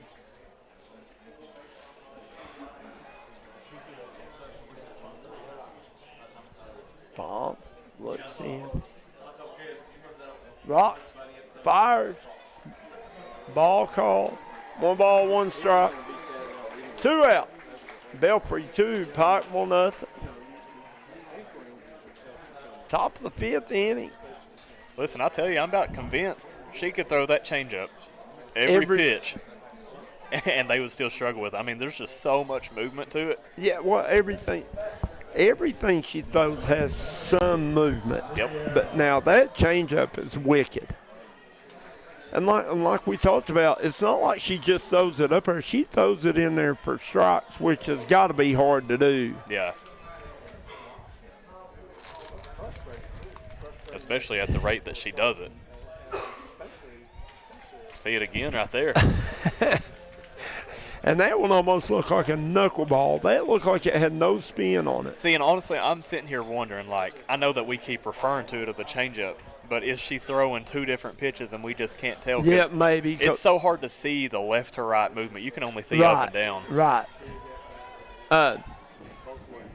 And you know you hate to keep harping on it, but it's impressive. Yeah. Because we sit and try to watch and see if we could pick up on something she does pre-pitch or in her motion. There's no difference in any pitch she throws. It doesn't look like to me. No. And even Akers on the just missed right there. But even Akers on Pikeville's side, she's the same way. I mean, she does such a great job at keeping them off balance. Keeping them off balance. She throws a lot of different pitches, and she's got a different angle. Yep. A different release. This softball's interesting to watch anyway. And it's so fast-paced, too, I feel Fast. like. And, I thought she might walk there. That goes to full, so Vance has got it to a full count here. Fahm looking to get out of the inning. Pikeville with a runner in scoring position. Seems like we said that every inning. Here's the pitch, and she struck her out with her 10th strikeout of the night. Molly Fahm. Want to thank Crystal's Piddle Pad, Pink Elephant, Gun and Palm, 3 Rivers Food Mart, George Swain at State Farm, Kemper Furniture, Jim Morris Services, Kentucky Mountain Health Alliance, Derek Bowling at Kentucky Farm Bureau, Made to Crave, Bruce Walters, Citizens Banks of Kentucky, Dr. Alan Baldwin at Maynard Chiropractic, Crumb Funeral Home, United Motorsports, locations in Belfry and Pikeville, Kentucky, Howard Family Pharmacy, Tommy's Auto Sales, Double Quick, Punk's Tires, and Mi Hacienda Mexican Restaurant, 3 Rivers Medical Center located at Louisa, Kentucky, Mountaineer Buildings, 3 Guys Pizza and Brew, Faith Diagnostics, United Medical Group, Craig Dameron Furniture, Force Automation Power Sports Center, and Conley Brothers Giovanni's Starters Bar and Grill. This 5th inning of action brought to you by George Swain at State Farm Insurance. We head to the bottom of the 5th inning. Your score, Belfry 2, Pikeville nothing. Due up here in the 5th for the Lady Pirates of Belfry, you got Abby Vipperman, Maddie Bevins, and Molly Fahm. And, looking here for Pikeville, Pikeville's going to bring in a new pitcher. They're going to bring in number 2 sophomore, Riley Johnson. Riley Johnson. Yeah. She's through 73 innings, giving up 86 hits, 90 earned runs, 79 walks, 107 strikeouts, with an 8.63 ERA. And you wonder, I think it's a good move if you're Pikeville, because I felt like that last inning that Belfry was starting to get their bats, starting to catch up to Akers a little bit. Akers, I mean, hard to hit, but now the Belfry Lady Pirates put a bat on the ball the last inning, scored 2 runs. Yeah, I mean, like you said, Akers threw a really nice game, but it just getting to the point they're starting to get comfortable, and you're going through, the third time around the lineup. So. Third time around, yeah. This is Abby Vipperman at the plate right now. Struck out, singled to left. Vipperman got things started last inning for the Lady Pirates. Johnson, good pitch there on the inside corner to even up a count. 1 ball, 1 strike.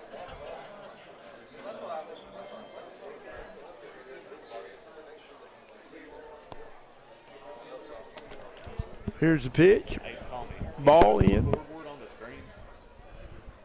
1 ball, 2 strikes.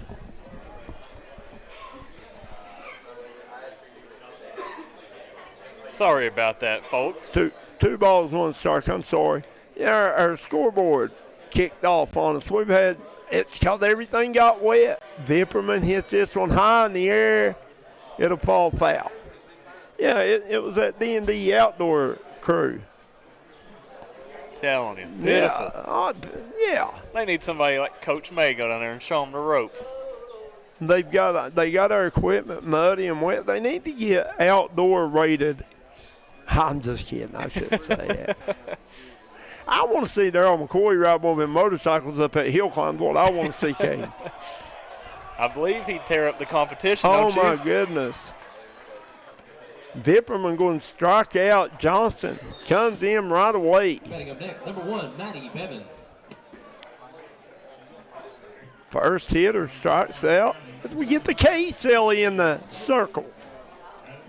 Nice start right there for Johnson coming into the game and getting a first pitch strikeout. I mean, I'd say the nerves have to be up there coming into only a 2-0 ball game here. And Coach May, I believe the rain is starting to come down. Starting to see umbrellas going up. Rain is coming down. Raindrops falling on my head. I'm glad we're indoors, Caden, though, I can tell them. Yep. Hopefully it won't be too bad. Got to hit that like and share button. This is a good softball game, 2-0. Here's a chopper to short. Waters the first. Got her. Nice play right there. Maddie Bevins can't beat it out. It's Cat Waters. Good job. Showing off a good arm there. Perfect throw over to Williams at first. Batting up next, number 2, Molly Fahm. Let's bring up Molly Fahm.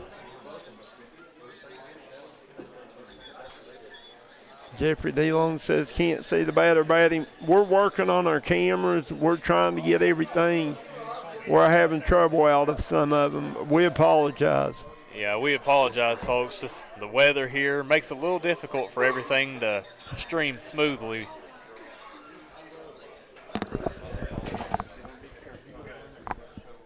Pamela Chapman said this is way off, so if you all hear our voices before the gameplay, we're sorry, folks. Fahm 0 for 2 tonight. 2 balls, no strikes now to Fahm. 2 outs here. Bottom of the 5th inning. Belfry 2, Pikeville 0. Fahm popped out. Flew out the second, flew out the first.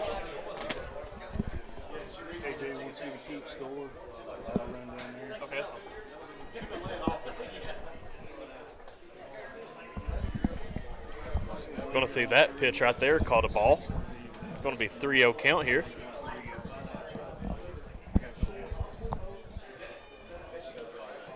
Three balls, no strikes now here to Fahm.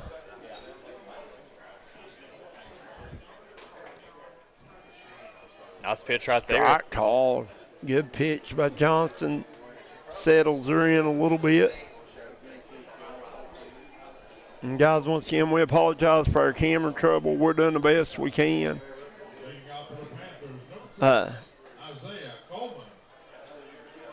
They'll walk from. I didn't know. The umpire never gave a sign, did he? No. Baylor Hall. Had to bring up Baylor Hall. Hall had a big double to left center last trip to the plate with an RBI. As a courtesy runner comes in, number 10, I think that's Macy Lester. It's number 10, Macy Lester. 1 second, I'll look. I think it is.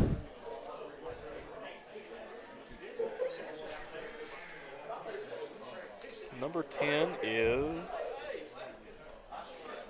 I don't see a number 10 listed on It might page be number. A. It might be number 0.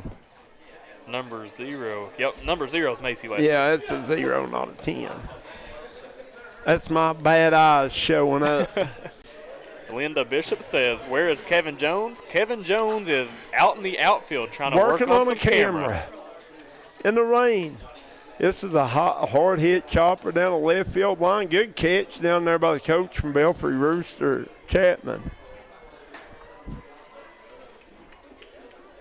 Alice Ratliff says, "Alice is watching. We appreciate you tuning in."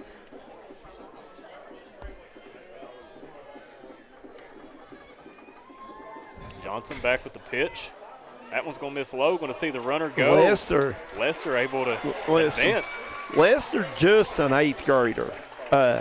She was, I think, one of our players of the game in the Pike County Middle School Championship. Young lady is going to be phenomenal. She got some speed to her for sure. Absolutely. Had to bring up shortstop number 11, Baylor Hall.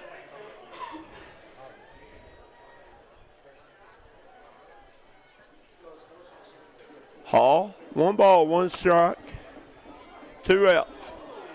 Turns on this. I'm going to hit it foul down the left field line.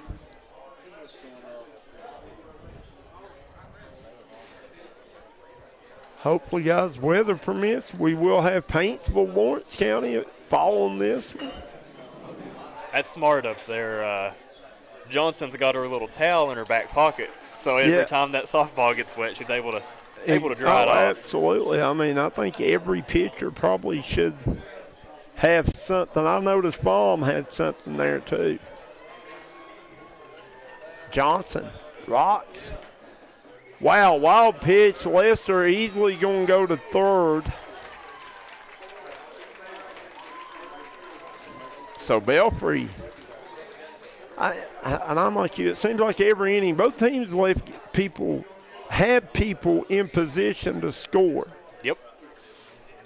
Yeah, there's definitely been a lot of opportunities between both teams. So a lot of stranded base runners in there. Johnson with a pitch, and Hall going to foul this one out of play over here behind us. 2 balls, 2 strikes, 2 outs. Carla Castle-Sott says, "I thought the games got switched to tomorrow." Some of them did. They were supposed to play 4 games today. And due to the weather this morning, they moved 2 today, and then hopefully tomorrow they'll be able to get 2 in. Then they'll play 2 on Wednesday, I think, and then the championship game on Thursday. Yeah, the weather up here has definitely put a little loop in things. And yeah. As we mentioned earlier in the broadcast, that it's not looking very promising for the rest of the week either. No, not at all. Looking over at the baseball game, Lawrence County is now up 6-0 on Pikeville. Bulldogs rolling. Here's a full count pitch, and Hall with a shot at the third baseman, throw to first. Wow. They got her. What a play over there. What a job by Lindy Gearhart to stay with that one. Throw over to Corbin Williams. Williams stretches out. And I think Hall kind of hesitated before she went to first base because she thought she was out. Yeah, I mean, that's a nice play over there. And that right there saves a run. That is saved huge. the run for sure. And we'll head to the top of the 6th. Your score, Belfry 2. Pikeville nothing. We'll be right back here on the D&D Sports Network.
And we're back here as Pikeville needs to get a couple of runs here, Caden Allen, as we head to the 6th inning. Pikeville still scoreless, 2-0.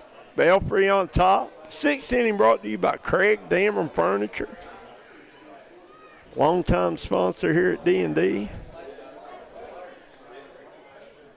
Yeah, and, Pikeville, I mean, they got some momentum on their side now after that great play over there at third by Lindy Gearhart. Hard hit back to Fahm. Fahm over the first. Williams out. Vipperman, good job. Molly Fahm over to Vipperman. Casey Lester says number 0, Macy Lester, best catcher in the state. Go Macy, daddy's girl. I'll tell you right now, she is good. Lynn Ratliff says Lynn is watching. Appreciate you tuning in. Tracy Morris Cochran says, woohoo, go Lindy. That's going to bring up number 20, Lindy Gearhart. Wow, what a play she made at third. Yeah, indeed. I mean, to me, that's an easy play to say, oh, man, I dropped it, and just kind of give up on it. But she did not. Stayed right with it, kept it in front of her. Hard throw over the first. No, and I mean, listen, that's probably the hardest hit ball we've seen all night. Yeah, oh, yeah, it was ripped. No balls, 1 strike. Gearhart fouls it back. No balls, 2 strike.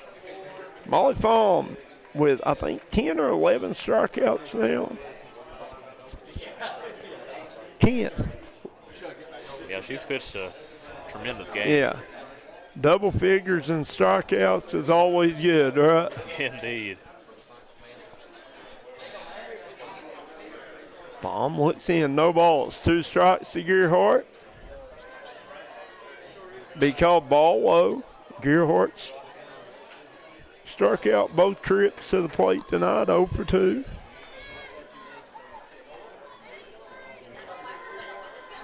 Fahm rocks. Nice pitch right there. And she struck her out looking.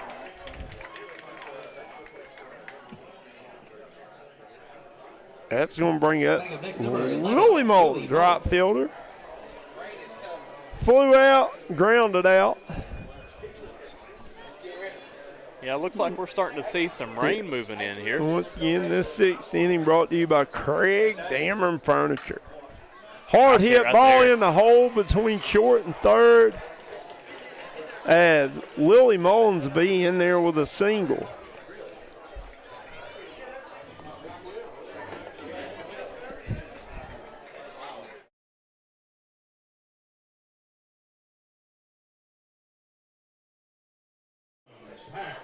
That's going to bring up number 23, Rosie Arnett.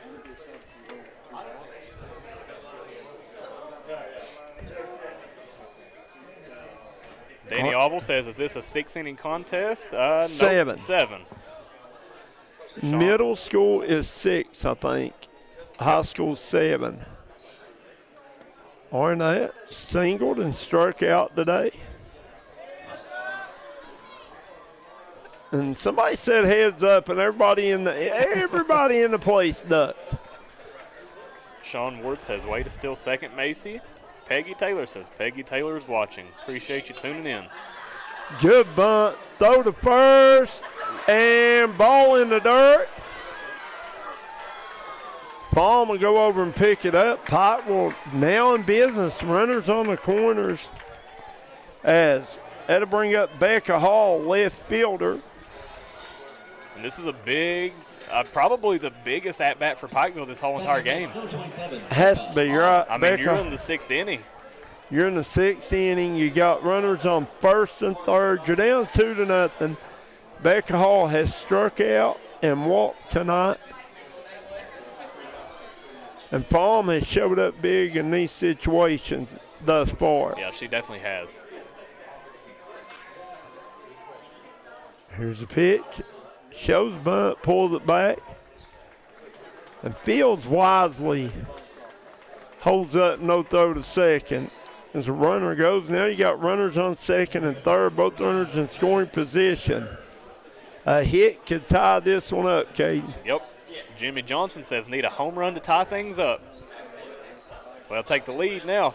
Take the lead now. Yeah, the leading run is at the plate. Big cut right there. James Arnett says, go Roz. Tracy Cochran says, woohoo, bring them in, Becca. Tying run on second. Big at bat here for Arnett. Here's the pitch, and it's a little blooper. Going to be fielded by Hall over to first. Man. Not in time. As Lily Mullins comes in to score. So Arnett, not a big hard hit, but I'm sorry, that was Becca Hall with the hit. Yep. Becca Hall, not a big hard hit, but done what she needed to do, right? Yeah, exactly. And, like we said, you hit it in the infield. I mean, it's going to be a bang-bang play, and she was able to beat it out. Well, and there, I think Baylor Hall had to kind of hesitate a second because the runner ran right by as the ball was rolling by. And that's extremely smart base running. She saw where the ball was going, and, I mean, you just throw them off in the slightest second. Any way you can, right? Yep. And a And pass the ball, pass ball, Fields comes back, runs going to score, and we're tied up at Stonecrest. Man, and she advances to third. Wow, good job on the bases by Pikeville. Pikeville ties things up here. Rodney Arnett comes in to score. Becca Hall goes to third. And a great job right there base running, because now, I mean, you have a runner on third, and a single's probably going to score. Well, definitely going to score. You got center fielder Allison Leach coming to the plate. Leach is struck out, flew out. Bomb. Rocks, fires, ball, low and in. Good job, Ava Fields, keeping that one in front of her. And we've mentioned it all night. Pikeville has been threatening with runs the whole entire game, but now they're able to finally capitalize on it. And if you're Belfry, you don't want to relinquish the lead here. No. Hard hit ball to Hall at short, over to Vipperman. Got her. Man, nice play. Now, I'll tell you right now, that was great hustle by Allison Leach down the first baseline. Went into first, head first. Yeah, and I mean, nice play right there, able to keep the game tied. So we'll head to the bottom of the sixth with your score tied. Once again, this sixth inning brought to you by Craig Damon Furniture in Pikeville, Kentucky. If you're looking for quality furniture, unbeatable prices, and hometown customer service, make sure to visit Craig Damon Furniture. From living room and bedroom sets to everything you need to make your house feel like home, they've got it all. Proudly serving the mountains and proudly supporting local sports on the D&D Sports Network. Craig Damon Furniture, once again, longtime supporter of D&D. We sure appreciate them. Been around a long time. I can remember listening. Used to do a radio show. I'm not sure if he still does or not. Every morning on I think 93.1 maybe. I used to listen to him every morning, see what he had on sale, and he made me laugh. Once again, Coach May, Kevin Jones, Tommy Coppage, Jackson Estrich, Sophie Atkins. Here with you tonight as we head to the bottom of the sixth. Belfry 2, Pikeville 2. Rain coming in here at Stonecrest Park. And this right here is where things are going to start getting interesting, I mean, the rain coming down this hard. That turf makes the ball real slick whenever it rolls. I'd say it does, and I'd say it takes some funny hops on it when it kind of scoots. Yep.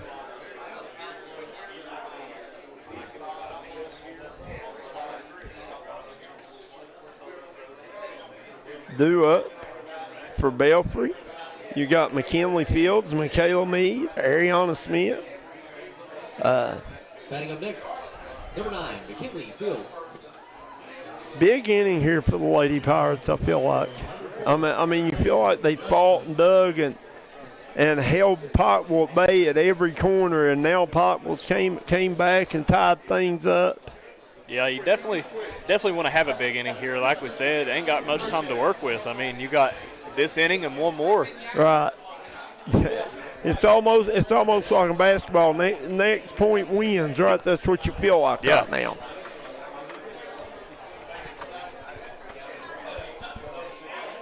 Kinley Fields at the plate. Fields first pitch, swinging blooper toward right field.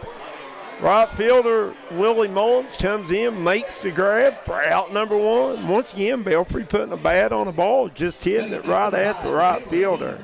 Yeah, nice job. I mean, one pitch, one out. That's how you continue to carry the momentum that you built from the last inning. Once again, new pitcher in the game for Pikeville came in the last inning. Riley Johnson come in, done good work. Yeah, I mean, she's thrown it exceptionally well. That's going to bring up Michaela Mead, right fielder. Flew out the second. And I'll tell you, too, I mean, Johnson, she throws some gas, too. I mean, she throws it pretty hard. She does. I think she might throw it a little harder as far as velocity goes than Akers does. I would agree with that, yeah. Akers maybe a little more. Say more, she was like more of a junk ball pitcher. Yeah. And Meade going to be hit by the pitch. And Belfry got a base runner. Had to bring up Ariana Smith, second baseman.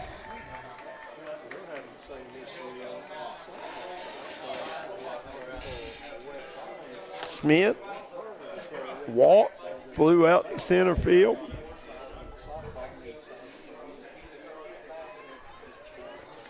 Be interested to see here if we see any movement on the bases.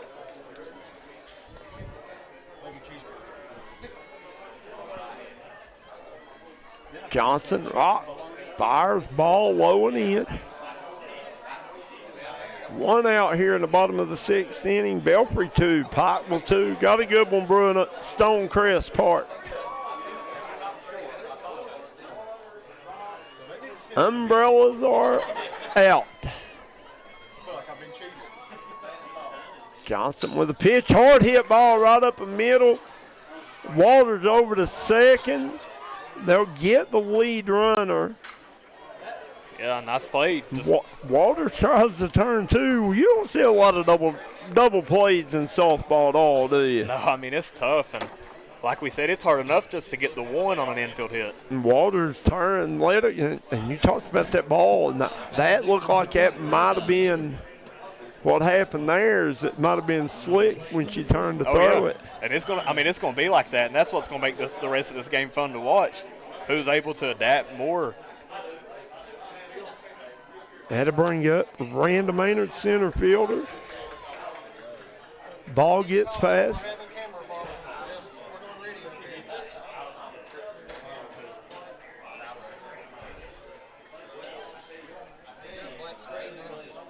And guys, we apologize. It looks like we're starting to have some more camera difficulties. It is tough to do.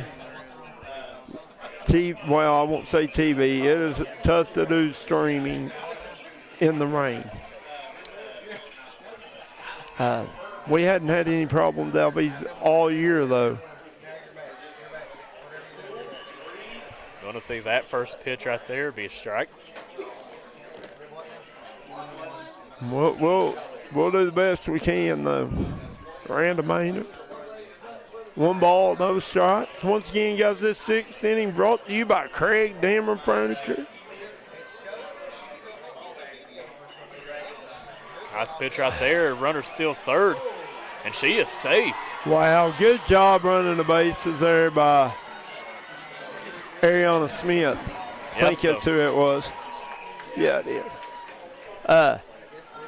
We tried to get Craig Dammer to bring us a big couch down here, and we'll put courtesy of Craig Dammer Furniture to help minding your backs, wouldn't it? That would help for sure. We got these old hard metal chairs. I bet y'all don't forget my chair tomorrow night. You know my blue chair. I know your blue chair. My blue chair is pretty comfy. I'd say so. Good old Sam's Club Members Mark chair.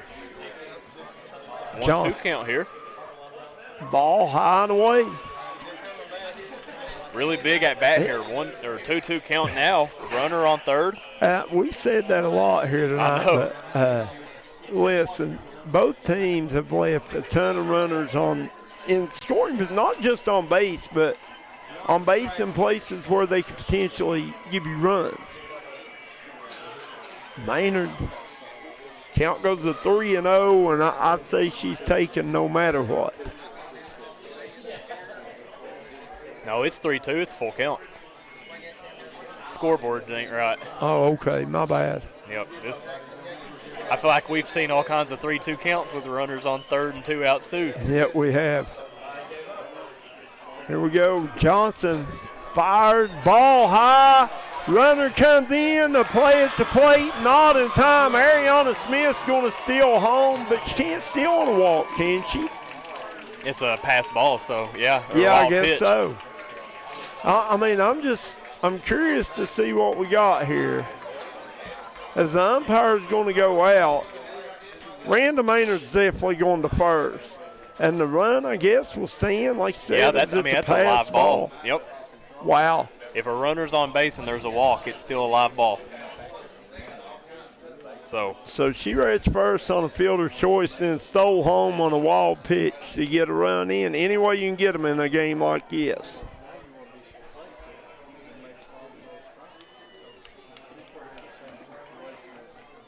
At Maynard on first now. That's going to bring up number 12, Grayley Williamson, left fielder. What has she done on the season, Katie? This is Williamson's second at bat. I think she batted back in the fourth inning and struck out. You asking about Grayley Williamson? Yeah. She's batting .260. She has 20 hits, 8 RBIs, and is 11 for 11 on stolen bases. Tries to lay down a bunt, foul.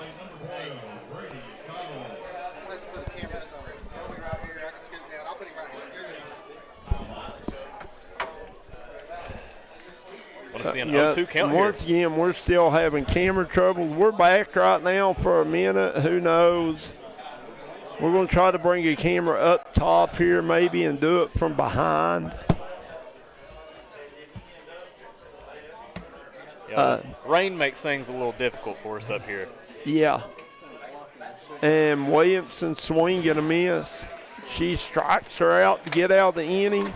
Guys, we're going to jump out with a quick break. We'll head to the 7th inning. Your score, Belfry 3, Pikeville 2. You're watching the 15th Region Girls Softball Championship on the D&D Sports Network. I'll tell you what, there's a screw down here that I keep cutting my leg on every time I move it. Oh, under this? Yeah, it's up under here somewhere. Golly, this is awful. Yeah, it is what it is.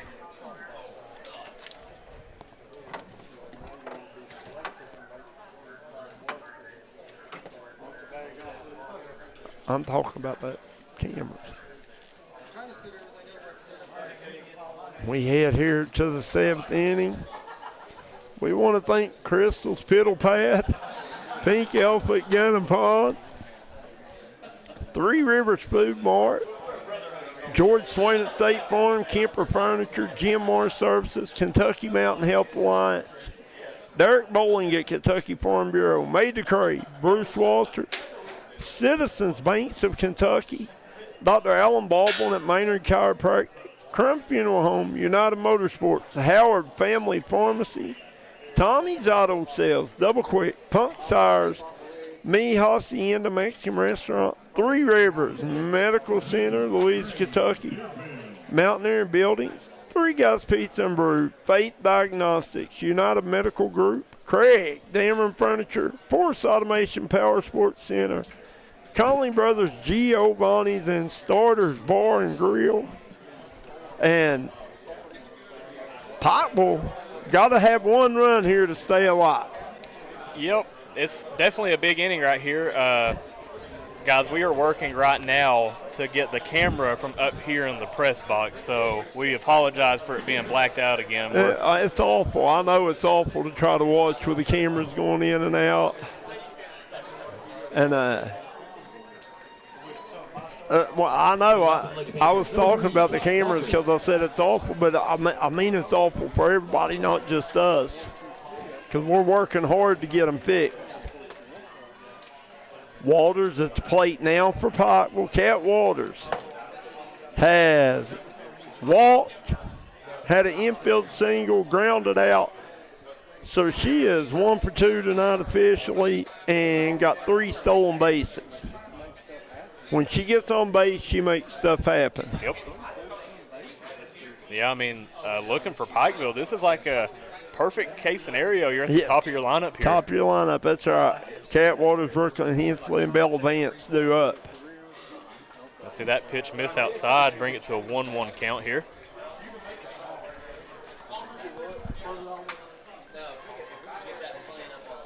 One ball, one strike. Strike 2 called. Palm. Seeing that changeup again. Nice Nasty. pitch right there. And Palm, you mentioned it a while ago, Johnson had a towel hanging out of her back pocket. Fawn does the same, and I'm like you, that's smart. Oh, yeah. Looks like maybe a foul ball in the field. Brianna Deskin says camera looks good now, but can't hear Kev, no sound. He is currently working on our cameras, trying to get this one set up here in the press box. Well, we're about to get it, I think. I think we're about to get at least one view going here. Waters hits this one hard. Smith fields it over to first, not in time. And Cat Waters is blazing fast. Yeah, that's a big hit right there. Number 1, Brooklyn Hensley. Jimmy Johnson says one's about to get a tetanus shot from a rusty screw, or tetanus from a rusty screw, and the other's about to be folded up in a chair that leans forward. That, along with all the camera problems, y'all need to eat a Snickers and take a vacation. Jimmy, buddy, we're trying. It's just frustrating when you're trying everything you know to get the cameras working, and nothing you're doing is working. Yeah, but now it looks like we have this camera set up here, so hopefully you guys can see that we can at least see we can at least let you know what's going on. Hopefully we'll still have our first base camera. Throw down to second, not in time. Nice fake bunt right there. We've seen that a couple times tonight. Listen, when Waters decides to go, I don't think they're catching her.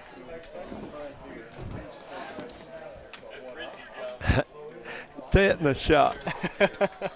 I might need one after we leave here. I might have to be calling my old buddy over here, Rusty Screw, from now on. Oh, and that one hits her. Fouled. Oh, they say foul? Foul tip. Yep. Oh, man, I thought they were saying it hit her. No, call a foul ball. Got ahead of myself. Yeah, as Hensley was trying to bunt, Waters was on the move.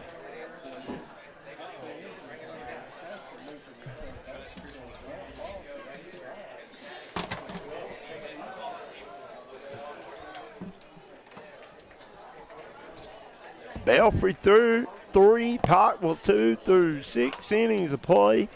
Pikeville got to score 1 to stay alive. Nice stop right there, able to keep that one in front of her. Can't believe Waters didn't go there. No, that's, like I said, credit to the catcher right there, just able to keep it in front of her. Kinley Fields, yeah, doing a good job there. Once again, Fields just a freshman, and not an easy task, I'm sure, catching Fawn. No, I couldn't imagine so.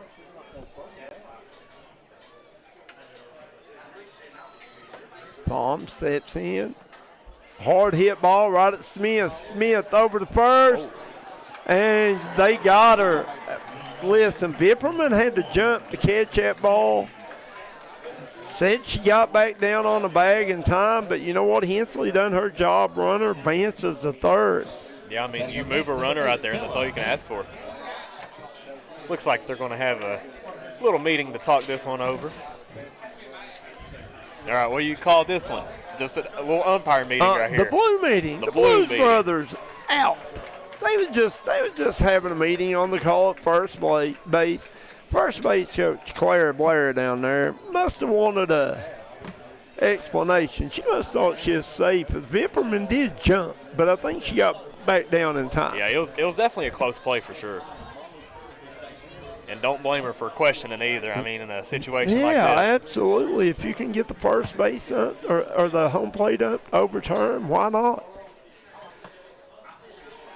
And Fawn bringing straight gas there. Yep, we'll see that one miss just outside. Bell Vance at the plate and Fawn now.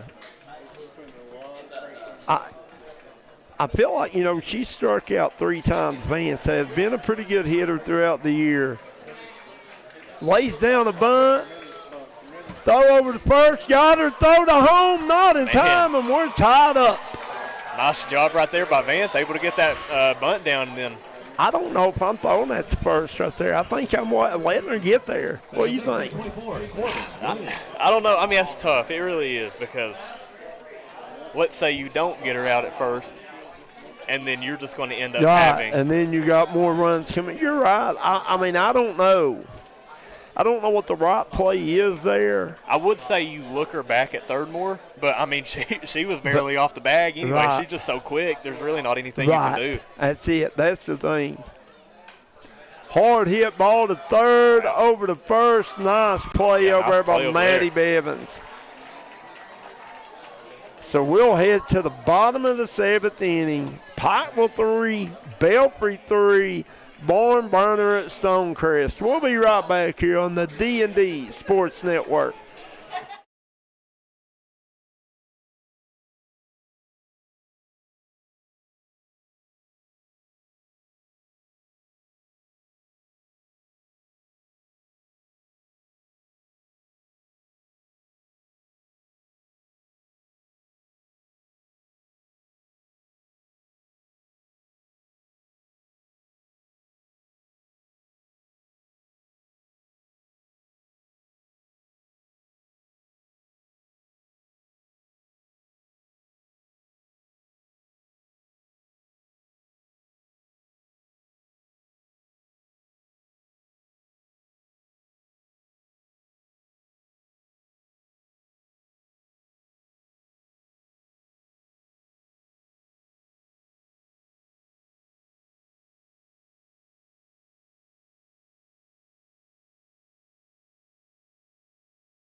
And welcome back here as we had the pre-mail meeting. The Pikeville Lady Panthers trying to figure a way to keep Belfry off the board here.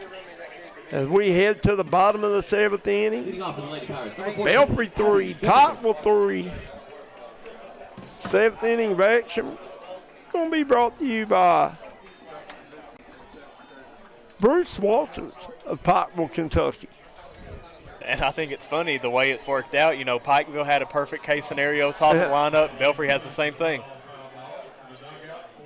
Yeah, I mean, for Belfry, you got Vipperman, Bevins, and Palm, and you couldn't want nothing else. No. If you're Coach Chapman, you're tickled to death that it worked out. You're mad that you're tied up. But Pikeville, kudos to them, manufacturing a run that last inning. Not an easy run to score, was it? No, I mean, and honestly, you hate to see either team lose this game. Like, I feel like they both played, really fundamentally sound. They have played very well. And you feel like both teams have a chance to go on and win the region. Oh, yeah. I mean, really good pitching for the most part on both teams. Vipperman 1 for 3 tonight, had a single back in the 3rd inning, struck out twice. Riley Johnson, once again, baseball flies in. Woo! Near miss right there. Near miss.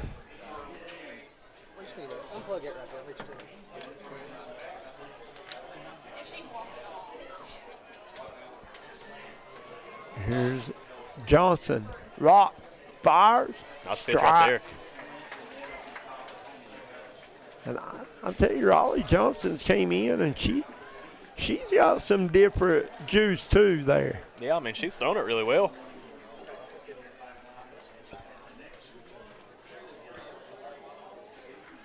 Guys, hopefully we'll get lined out and at least be able to get you a couple views going here. Hopefully. Johnson. Rock. Fires. Vipperman swing and a miss. Nice pitch by Johnson. 2 balls. I think it's 2 balls, 2 strikes now. Yep.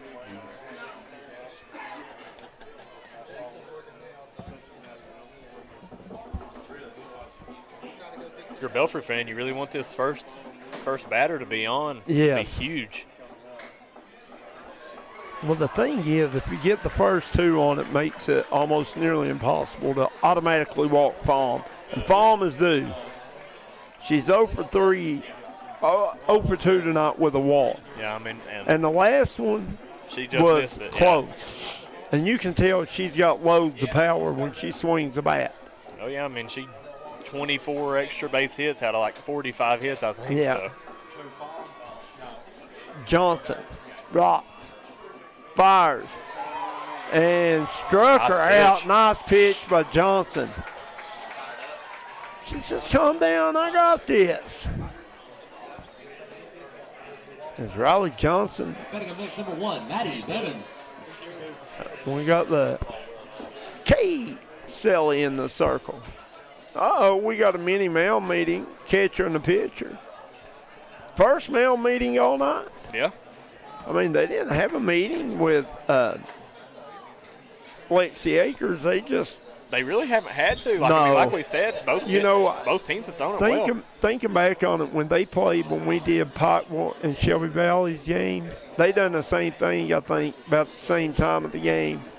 They brought Johnson in to throw for Akers.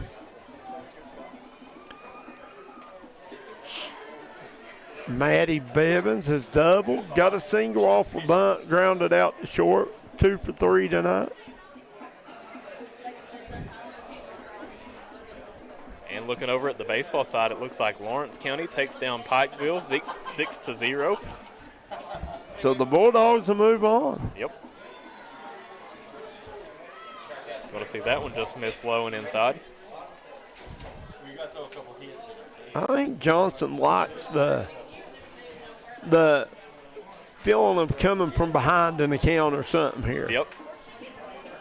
I think if first base is empty, they'll walk Fahm. I don't think, maybe not, though. They've pitched her all night. I guess we'll see, won't we? Yep. Tough decision to make, really. I mean, she's not hurt you at the plate tonight. So, do you continue to pitch to her?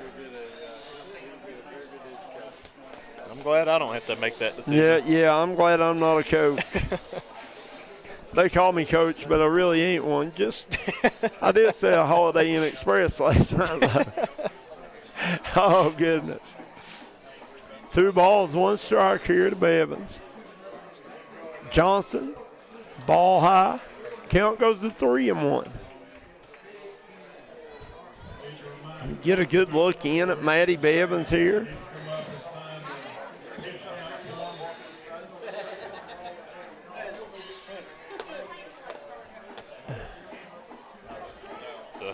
Big pitch right here for Johnson. Don't want to allow a free base here. Here's a pitch, and she walks Bevins. That'll bring Molly Fahm to the plate. Once again, Fahm 0 for 2 tonight. Yeah, be curious and we to see. have got a major mail meeting going on. Big time. You got 2 coaches. The whole infield involved. This is major. So what do you call, like, let's say they bring their outfield in. What are you calling that one? Oh, absolutely. Just catastrophic. Ginormous mail meeting, I guess. It's major, though. When you got, listen, usually it's just the head coach comes out. You got the head coach, the first base coach, Coach Noonemaker, Coach Blair, both out there. Are they trying to settle Johnson down, or are they going back to Akers? What do you think? What's your thoughts on it, Caden? I'd say they're just trying to settle her down. I mean, she's thrown strikes the whole game. I believe that's her first walk, isn't it? Yeah. Yeah. So I mean, well, I mean, look, she came in the 5th. Second walk. Second walk, so I mean, yeah, she's thrown strikes, done exactly what she needed to do. I think right now you ride her and just let her go. I think a lot of it was they were trying to discuss what they want to do with Fawn here. I think they took that time to discuss their intentions on Fawn. Yep. And are we going to pitch her or are we going to walk her? Well, I definitely don't think you would want to put first and second with only one out. No. So I mean, I think they made the right choice of not walking her. The winning run is on first base right now. Here's a pitch. Fawn, first pitch, swinging high in the air toward Lily Mullins in right field. Mullins makes the catch for out number 2. Yeah, nice job right there by Johnson. Nice job by Johnson. First pitch, good pitch. Fawn just a step behind it.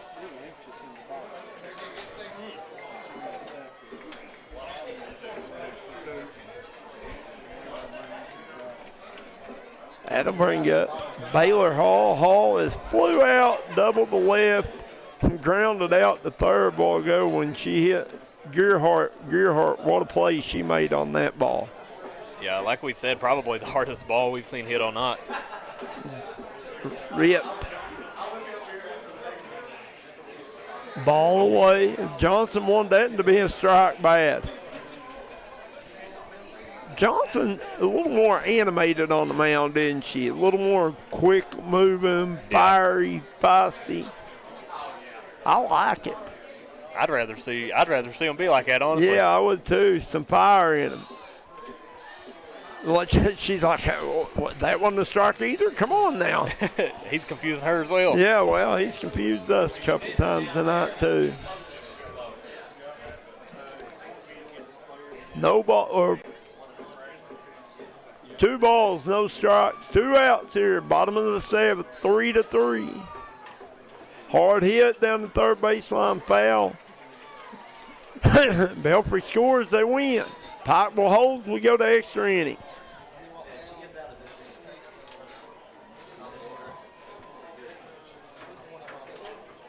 Golly, something smells good up here now. Yep, sounds like they got that concession up here. Oh, yeah, they do. They got that big black stone rolling down there. Yep. Grilled chicken sandwiches, hot dogs, hamburgers. Hall chases this one, foul tipped. Good pitch there by Johnson. Yeah, nice job to fight it off, too. Right now, I mean, you don't want to go down looking anywhere close. No, if it's close, you got to swing, right? You never know when you're going to make contact, drive one to the fence, and score a run here. Yeah, don't want to leave it in the umpire's hands. No, absolutely not. Absolutely not. 2 balls, 2 strikes, 2 outs. Johnson fires Hall with a hard hit ball. Great catch out there by Kat Walters at shortstop. And you got to feel for Hall. That's twice that's happened to her. I mean, and listen, she ripped that one. Kat Hall doing a good job with the glove. That'll bring us to the 8th inning. Yep. And guess what, Caden? We don't have an 8th inning. I'm just kidding, guys. Your 8th inning of action is going to be brought to you by United Motorsports. United Motorsports with locations in Belfry, Kentucky, Pikeville, Kentucky. Good buddy Smokey Armstrong. If you need any kind of outdoor toy, United Motorsports is the people you need to go see.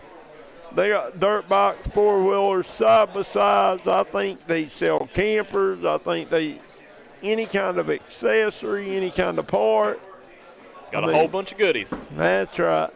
Also, we want to thank Crystal's Pillow Pad, Pink Elephant Gun and Pond, 3 Rivers Food Mart, George Swain at State Farm, Kemper Furniture, GMR Services, Kentucky Mountain Health Alliance, Derek Bowling at Kentucky Farm Bureau, Maid to Crave, Bruce Walters, Citizens Banks of Kentucky, and Dr. Alan Baldwin of Maynard Chiropractic, Crime Funeral Home, Mountaineer Buildings, United Motorsports, Howard Family Pharmacy, Tommy's Auto Sales, Double Quick, Punk's Tires, Mi Hacienda Mexican Restaurant, Three Rivers Medical Center, Louisa, Kentucky, Three Guys Pizza and Brew, Faith Diagnostics, United Medical Group, Craig Dameron Furniture, Forts Automation and Power Sports Center, Colling Brothers Giovanni's, Starters Bar and Grill. Once again, this 8th inning going to be brought to you by United Motorsports. Locations in Belfry and Pikeville. So we get free softball here at Stonecrest. We head to the 8th inning. Your score tied at 3. And it's been everything we talked about pregame. We knew it was going to. Yeah, well, we knew it was going to be a close one. We knew on paper it was a good one. These two teams, rivalry game. Due up for the Lady Pirates. Nice pitch right there. Oh, I'm sorry, for the Lady Panthers, you got Lindy Gearhart. Is that number 20? Nope, that's 00. We have not seen 00 tonight. Candace Evans, I want to say they. Candace Evans batting for Lindy Gearhart, I think, here.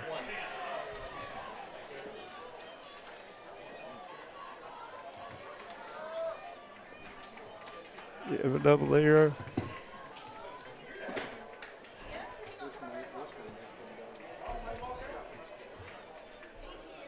Yeah, don't see a. Hold on a minute, I might have it here. Don't see a Candace Evans on the roster.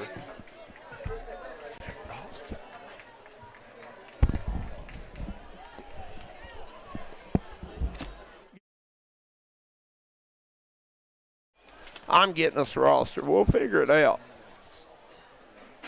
00 is Jenna Salmons. Jenna Salmons. I thought they said Candace Evans. Now, you was way off. How did you get Candace out of that? I don't know. That's all right, my eyes and your ears, right? We got her figured out now.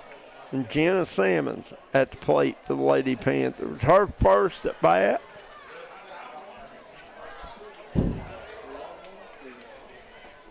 Three-two count here. I wonder how many full counts we've had tonight. And, you know, just a little side note, Fahm has 11 strikeouts, but only one in the last 2 innings. Well, I was going to say, Pikeville started to do a nice job of putting the bat on the ball.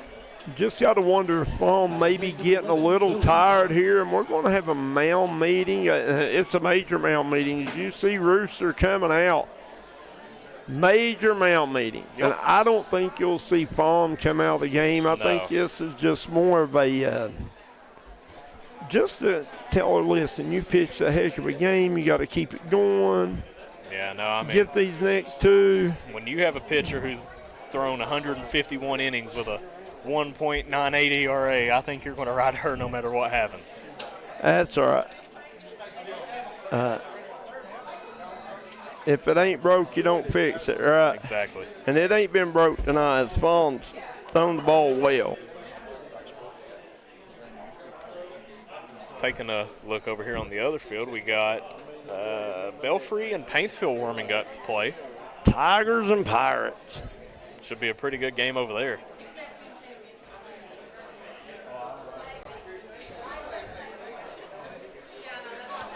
Bomb. And we got a courtesy runner coming in now. That'll be number 4, it looks like, from here. Yep, number 4. That is McKenna Thames. Or McKenna James, I'm not sure. Yep, McKenna James. Is that a J or a T? A J. I don't see the J on the J. I don't see the hook on the J, you know what I mean? I know what you mean. Throw down to second and had a heck of a throw. Beautiful throw by Kenley Fields. Would have been in time. Hall couldn't control it.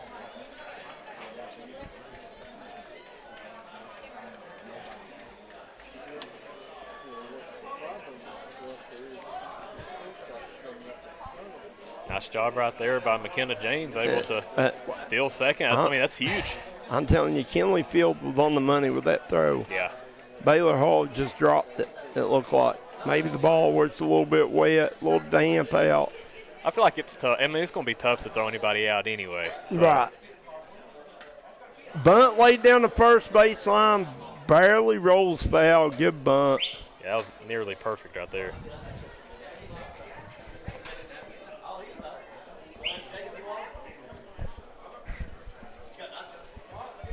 A lot of people up here in this press box. I hope they got good sports under this thing. As the walls come tumbling down. Lily Mullen, drop fielder at the plate. She's flew out, grounded out, singled in the 6th inning. Bomb, rock, fires, hard hit at third base. Over to Vipperman in time. Nice play over here by third baseman Maddie Bevins over to Abby Vipperman for her second out of the inning. Looks like we're going to have a. We got another discussion. challenge. I think they're saying she was bobbling it, but I thought she controlled it. Yeah, it definitely looked like she had it over there. Looked like she didn't field it cleanly in her glove, but it don't have to be clean in your glove as long as you have control of the ball, right? Yeah, it looked like she kind of had it like tucked in the crease of her elbow or something. But either way, I mean, nice job right there, able to advance them to third. So you put one in play here, you're probably scoring a run. Absolutely. And was that the first out of the inning? That was the first out of the inning. Yeah, that's what I thought. So you got a runner on third base with only one out now. Rosie Arnett at the plate. Arnett singled to right, struck out, had a bunt single. She's 2 for 3. Arnett showing bunt, strike called. And if you're Fawn, you desperately want to strike out here. Yeah. Because like you said, anything in the field of play, unless you just let her go to first, basically, is going to score a run here. Yep.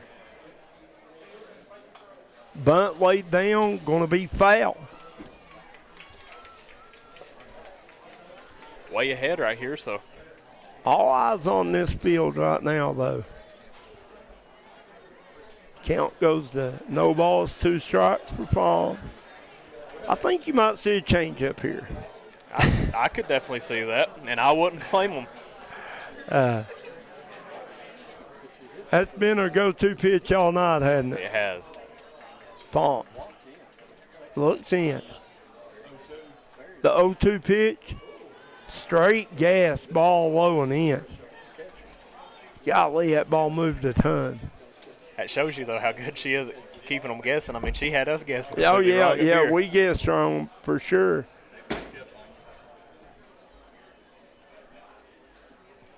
1-2 count. This one will be hit down the third baseline foul. Good job there by Arnett. Stay alive. Yeah, she did a great job staying back on that one.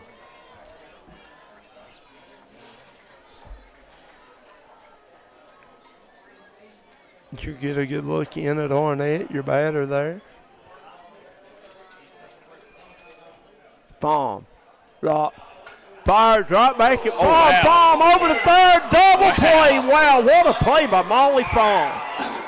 Man, what a play. Molly Fawn. I mean, it was a heck of a catch, and what a heads-up play to turn and fire to third. Wow. We'll head to the bottom of the 8th. The score is still tied 3-3. We'll be right back on the D&D Sports Network.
And welcome back here as we head to the bottom of the 8th inning. Belfry looking for a run. 8th inning brought to you by United Motorsports. Due up for the Lady Pirates. You got McKenna Fields, Michaela Mead, Ariana Smith. You know that Belfry has to have a ton of momentum on their side. Oh, after absolutely. Listen, I saw a lot of plays, but it looked like Molly Fawn jumped to, she had to kind of hop to get out of the way and still was able to somehow catch a ball at her ankles and then had the presence of mind, turn and fire to third for the double play. Just a phenomenal individual effort by Fawn there. Yeah, I can't even believe that happened. That wasn't even in my mind of a potential outcome. When that ball left the bat, I thought that was maybe not game over, but advantage pipe. Yeah. Love 45 or whatever it's called in tennis, right? Is that what it's called? Yeah. Love is tied, though, right? I was about to say, I don't know what that means, but I do know that's a saying in tennis. Love is tied in tennis.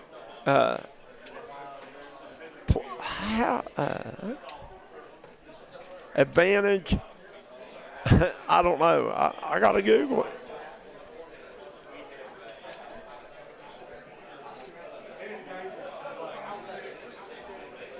See a little mound meeting out there, trying to calm Johnson down.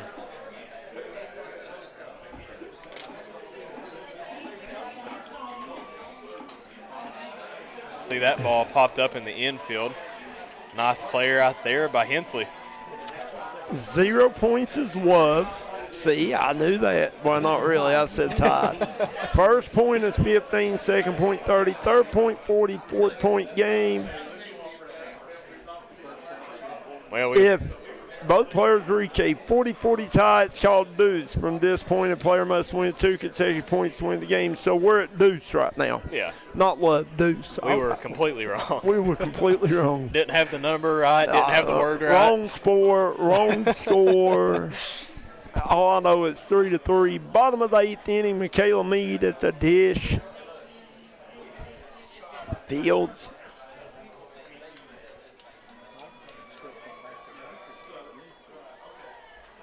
Ball high. What did Fields do there?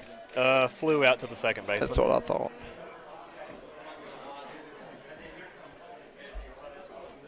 I am a Google king.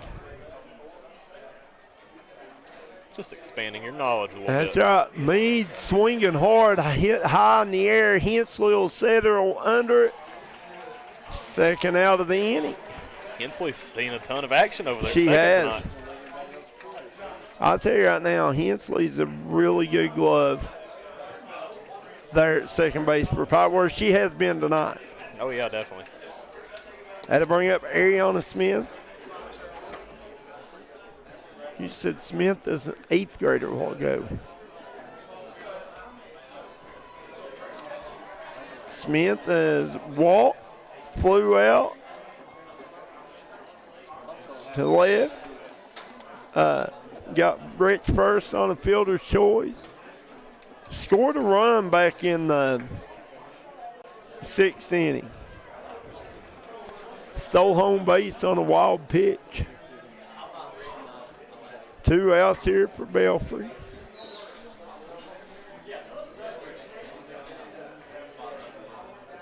As Belfry looking for the game, Pikeville looking to stay alive for another inning.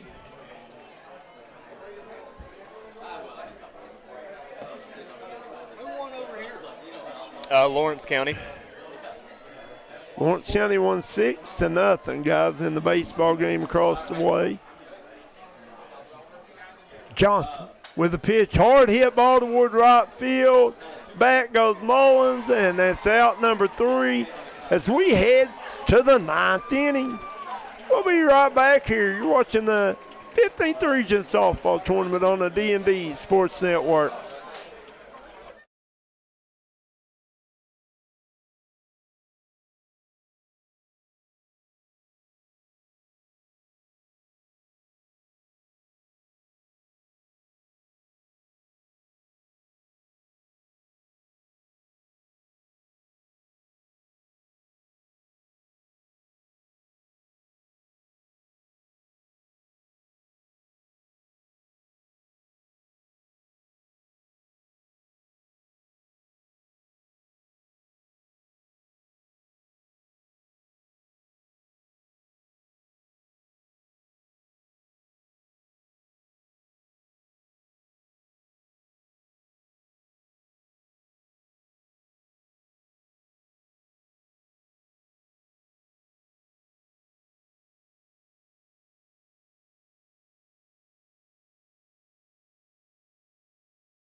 the bat, number 27, Becca Hall. At the plate now for Pike, we got number 27, Becca Hall. Hall has walked, struck out, had a single with an RBI as Palm going the entire distance here for the Lady Pirates of Belfry, Kentucky. Pikeville, Belfry. Where you head into the 9th inning of play.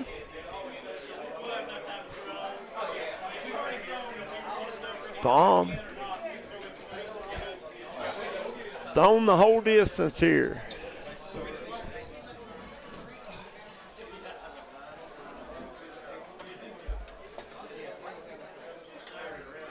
This one going to be hit high. Second baseman Smith goes back and she'll make the play. Yeah, nice play out there. Ariana Smith, both of these girls playing second base have been pretty good tonight. Yeah, they have. And once again, you said Smith, an 8th grader. That's even more impressive. In a big game like this, I mean, really, top to bottom, Belfry's got a pretty young lineup. They do. Well, Fawn. No, Fawn's a junior. Yeah, I think Michaela Mead's a senior. I'm not sure who else. Maybe Miranda Maynard. I don't know. I think Maynard's young too. I don't think they have another senior. I might be wrong about that, but so Vipperman maybe. Michaela Mead is a senior, and Maddie Bevins is a senior. And then Abby Vipperman's a senior. I knew Vipperman was. So 3 seniors on the whole Belfry roster. Then for the most part, you got just sophomore and freshmen, which is crazy. Yeah, crazy. Well, your second baseman's an 8th grader, your catcher's a freshman. That's 2 hard pieces to replace, so Bevins and Vipperman. Oh, yeah.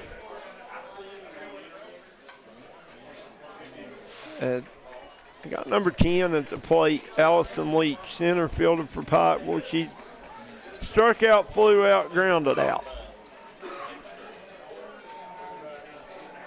1 out here, 1 ball, 2 strikes.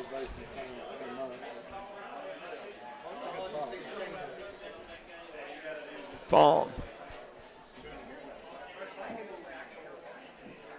Rocks. Fires, and she struck her out. What a pitch by Molly Fawn. That one dropped a mile. Yeah. That change, it's been on for all night. 60 to 30, right? Yeah. Really, that's the way. That's what she was throwing against us. She was throwing like 63 and then it dropped 3 0. That'll bring up number 3, Kat Waters. Waters hit the little dribbler. The third, Bevins will hold it. Waters with another infield single, her 3rd of the game. She was so quick. Third baseman didn't even have time to throw it. That is her 3rd infield single. Wow. I believe it. I really do. And got 4 stolen bases. She's walked, single, grounded out, single, single. She's 3 for 4. And we'll probably see another attempt here. Oh, she's going. First pitch going. I'm almost convinced. Maybe Kinley Fields might be thinking. Yep, another fake the bunt. throw. Safe. That one was kind of maybe a little close. Yeah, that one was a little closer than the others, but still got there well before the ball. Yeah. I don't know what you do about that. No, you can't, really. Waters. She'll go way down the 3rd baseline, 2nd baseline. Give us the fingers, Christian. 1 ball, no strikes here to Hensley. Hensley. Oh, another catcher's Foul. interference. Oh, wow. So we got runners on first and second now, Hensley and Walters.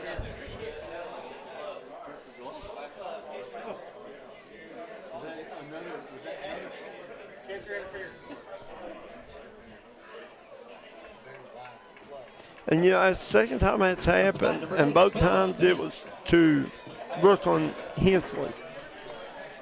So that will bring up number 8, the catcher, Bella Vance. Vance has 0 for 3 tonight, struck out 3 times. She does have an RBI on a sacrifice bunt. She's due for one, though. I mean, her batting average, if I remember correctly, was pretty good. Yeah, she bats .326. So, I mean, she's definitely due for a hit. I mean, she's been to bat. This is her 5th at bat. Hits at 1.5, approximately 1.5 times out of every 5. So, you'd think she'd be due, right? Yep. A little quick math up here from Coach May. Coach May can do math. I'm a numbers guy.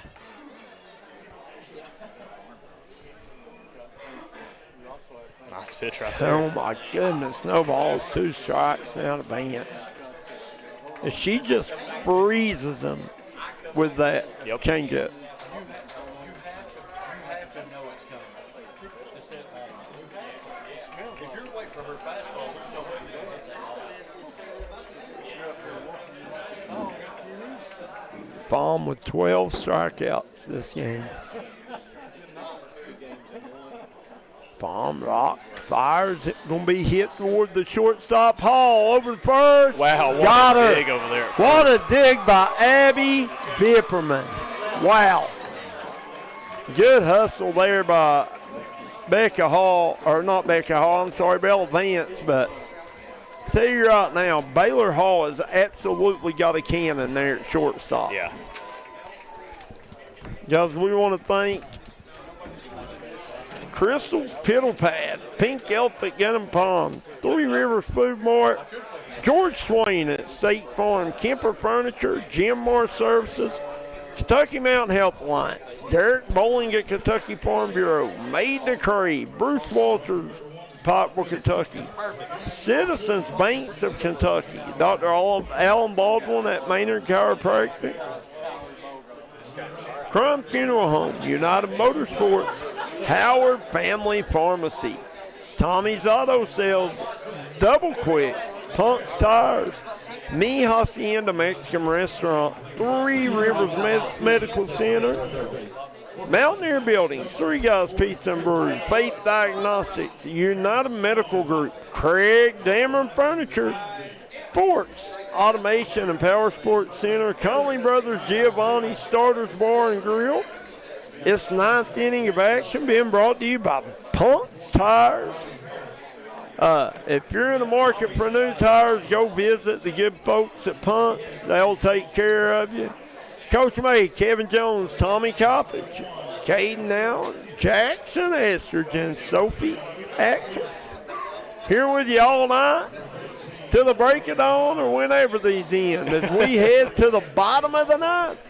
All tied up, 3 runs apiece. A run and win it for Belfry. Pikeville looking to play the 10th.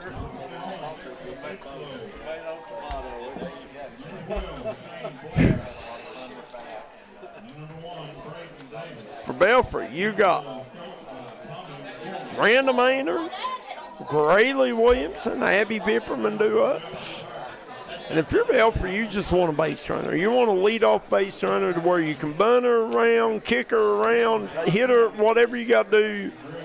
If you're Belfry, you got to try to manufacture a run some way or another, right? Yeah, and I feel like it's really been a while since Belfry's had a base runner. Like, let's see. In the 7th strikeout walk, they did have a runner in the 7th. No runner in the 8th, 1 runner in the 7th, and 1 runner in the 9th. Or in the 9th. We're in the 9th now. 1 runner in the 6th. Yeah, so I mean, and they're not even being really like threatening either, because they're normally just staying over at first. So I mean, there's really no pressure put on. Right. So Riley Johnson came in the 5th inning. Since then, they have Oh, there it is. Oh, Got a nice this hit is right going to there. get by the right fielder. And Maynard is going to go to third with a triple, and any kind of contact right now will probably win the game as Maynard doing the third base triple two-step down there, Caden Allen. What a dance that was. I'm for it. I mean, great hit right there. That Perfect was, placement. like I said, the third base triple two-step, and we got a major mound meeting going on now. As you see Coach Blair out there talking to the Lady Panthers, strategizing on how to get out of this inning without giving up a run.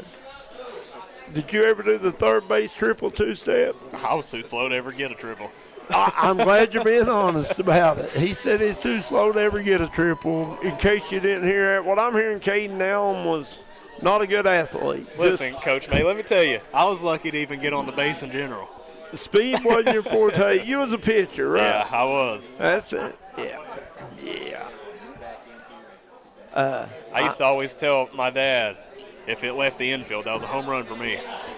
That's it, ain't it? Well, listen, the other night, every time Belfry hit a double or something, they would do the double, I don't know what that dance was called. What was I calling the double dance? The double dance. That's what I was calling it, wasn't I? Then they had the single samba going on or sombrero or something. They dance for everything in Belfry. I'm just telling you, there's not a lot to do in Belfry, so you got to, you know what I mean, dance, and that's what they do. Here we go. Johnson. Williamson lays down a bunt. Johnson holds the runner at third. They give up the base runner to first. She'll go to second now. Smart base running, smart base running. That's exactly right. As Riley Johnson, nothing she can do there.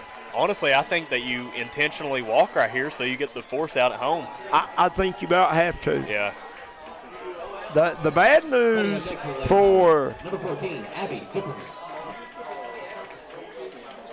I mean, a throw anywhere there scores Maynard. And they're going to do it. They're going to walk Vipperman, and that's what I was getting ready to say. The bad thing for Pikeville right here is you've got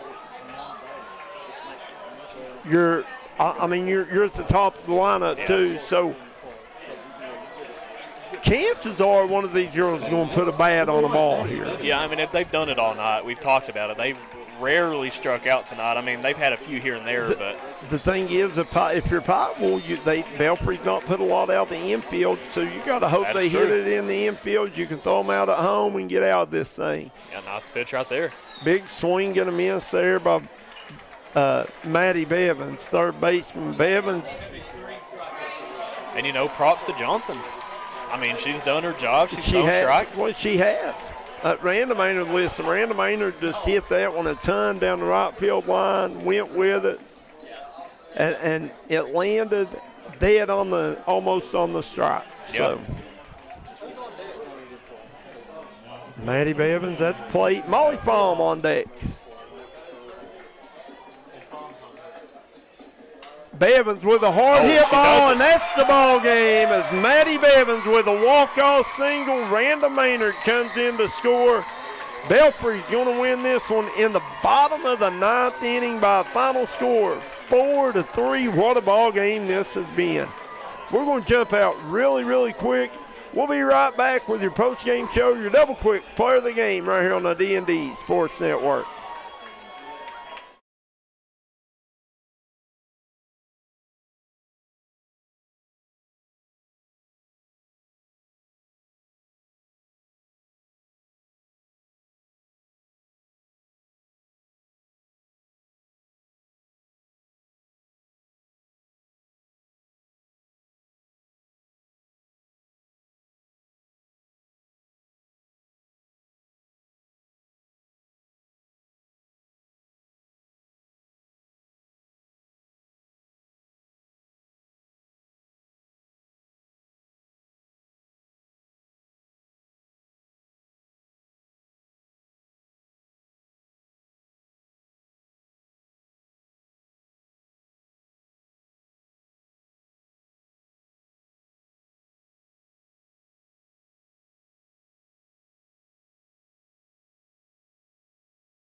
And welcome back here as we are getting ready to head to Paintsville and Lawrence County, right? Yep, correct. We're going to finish this one up.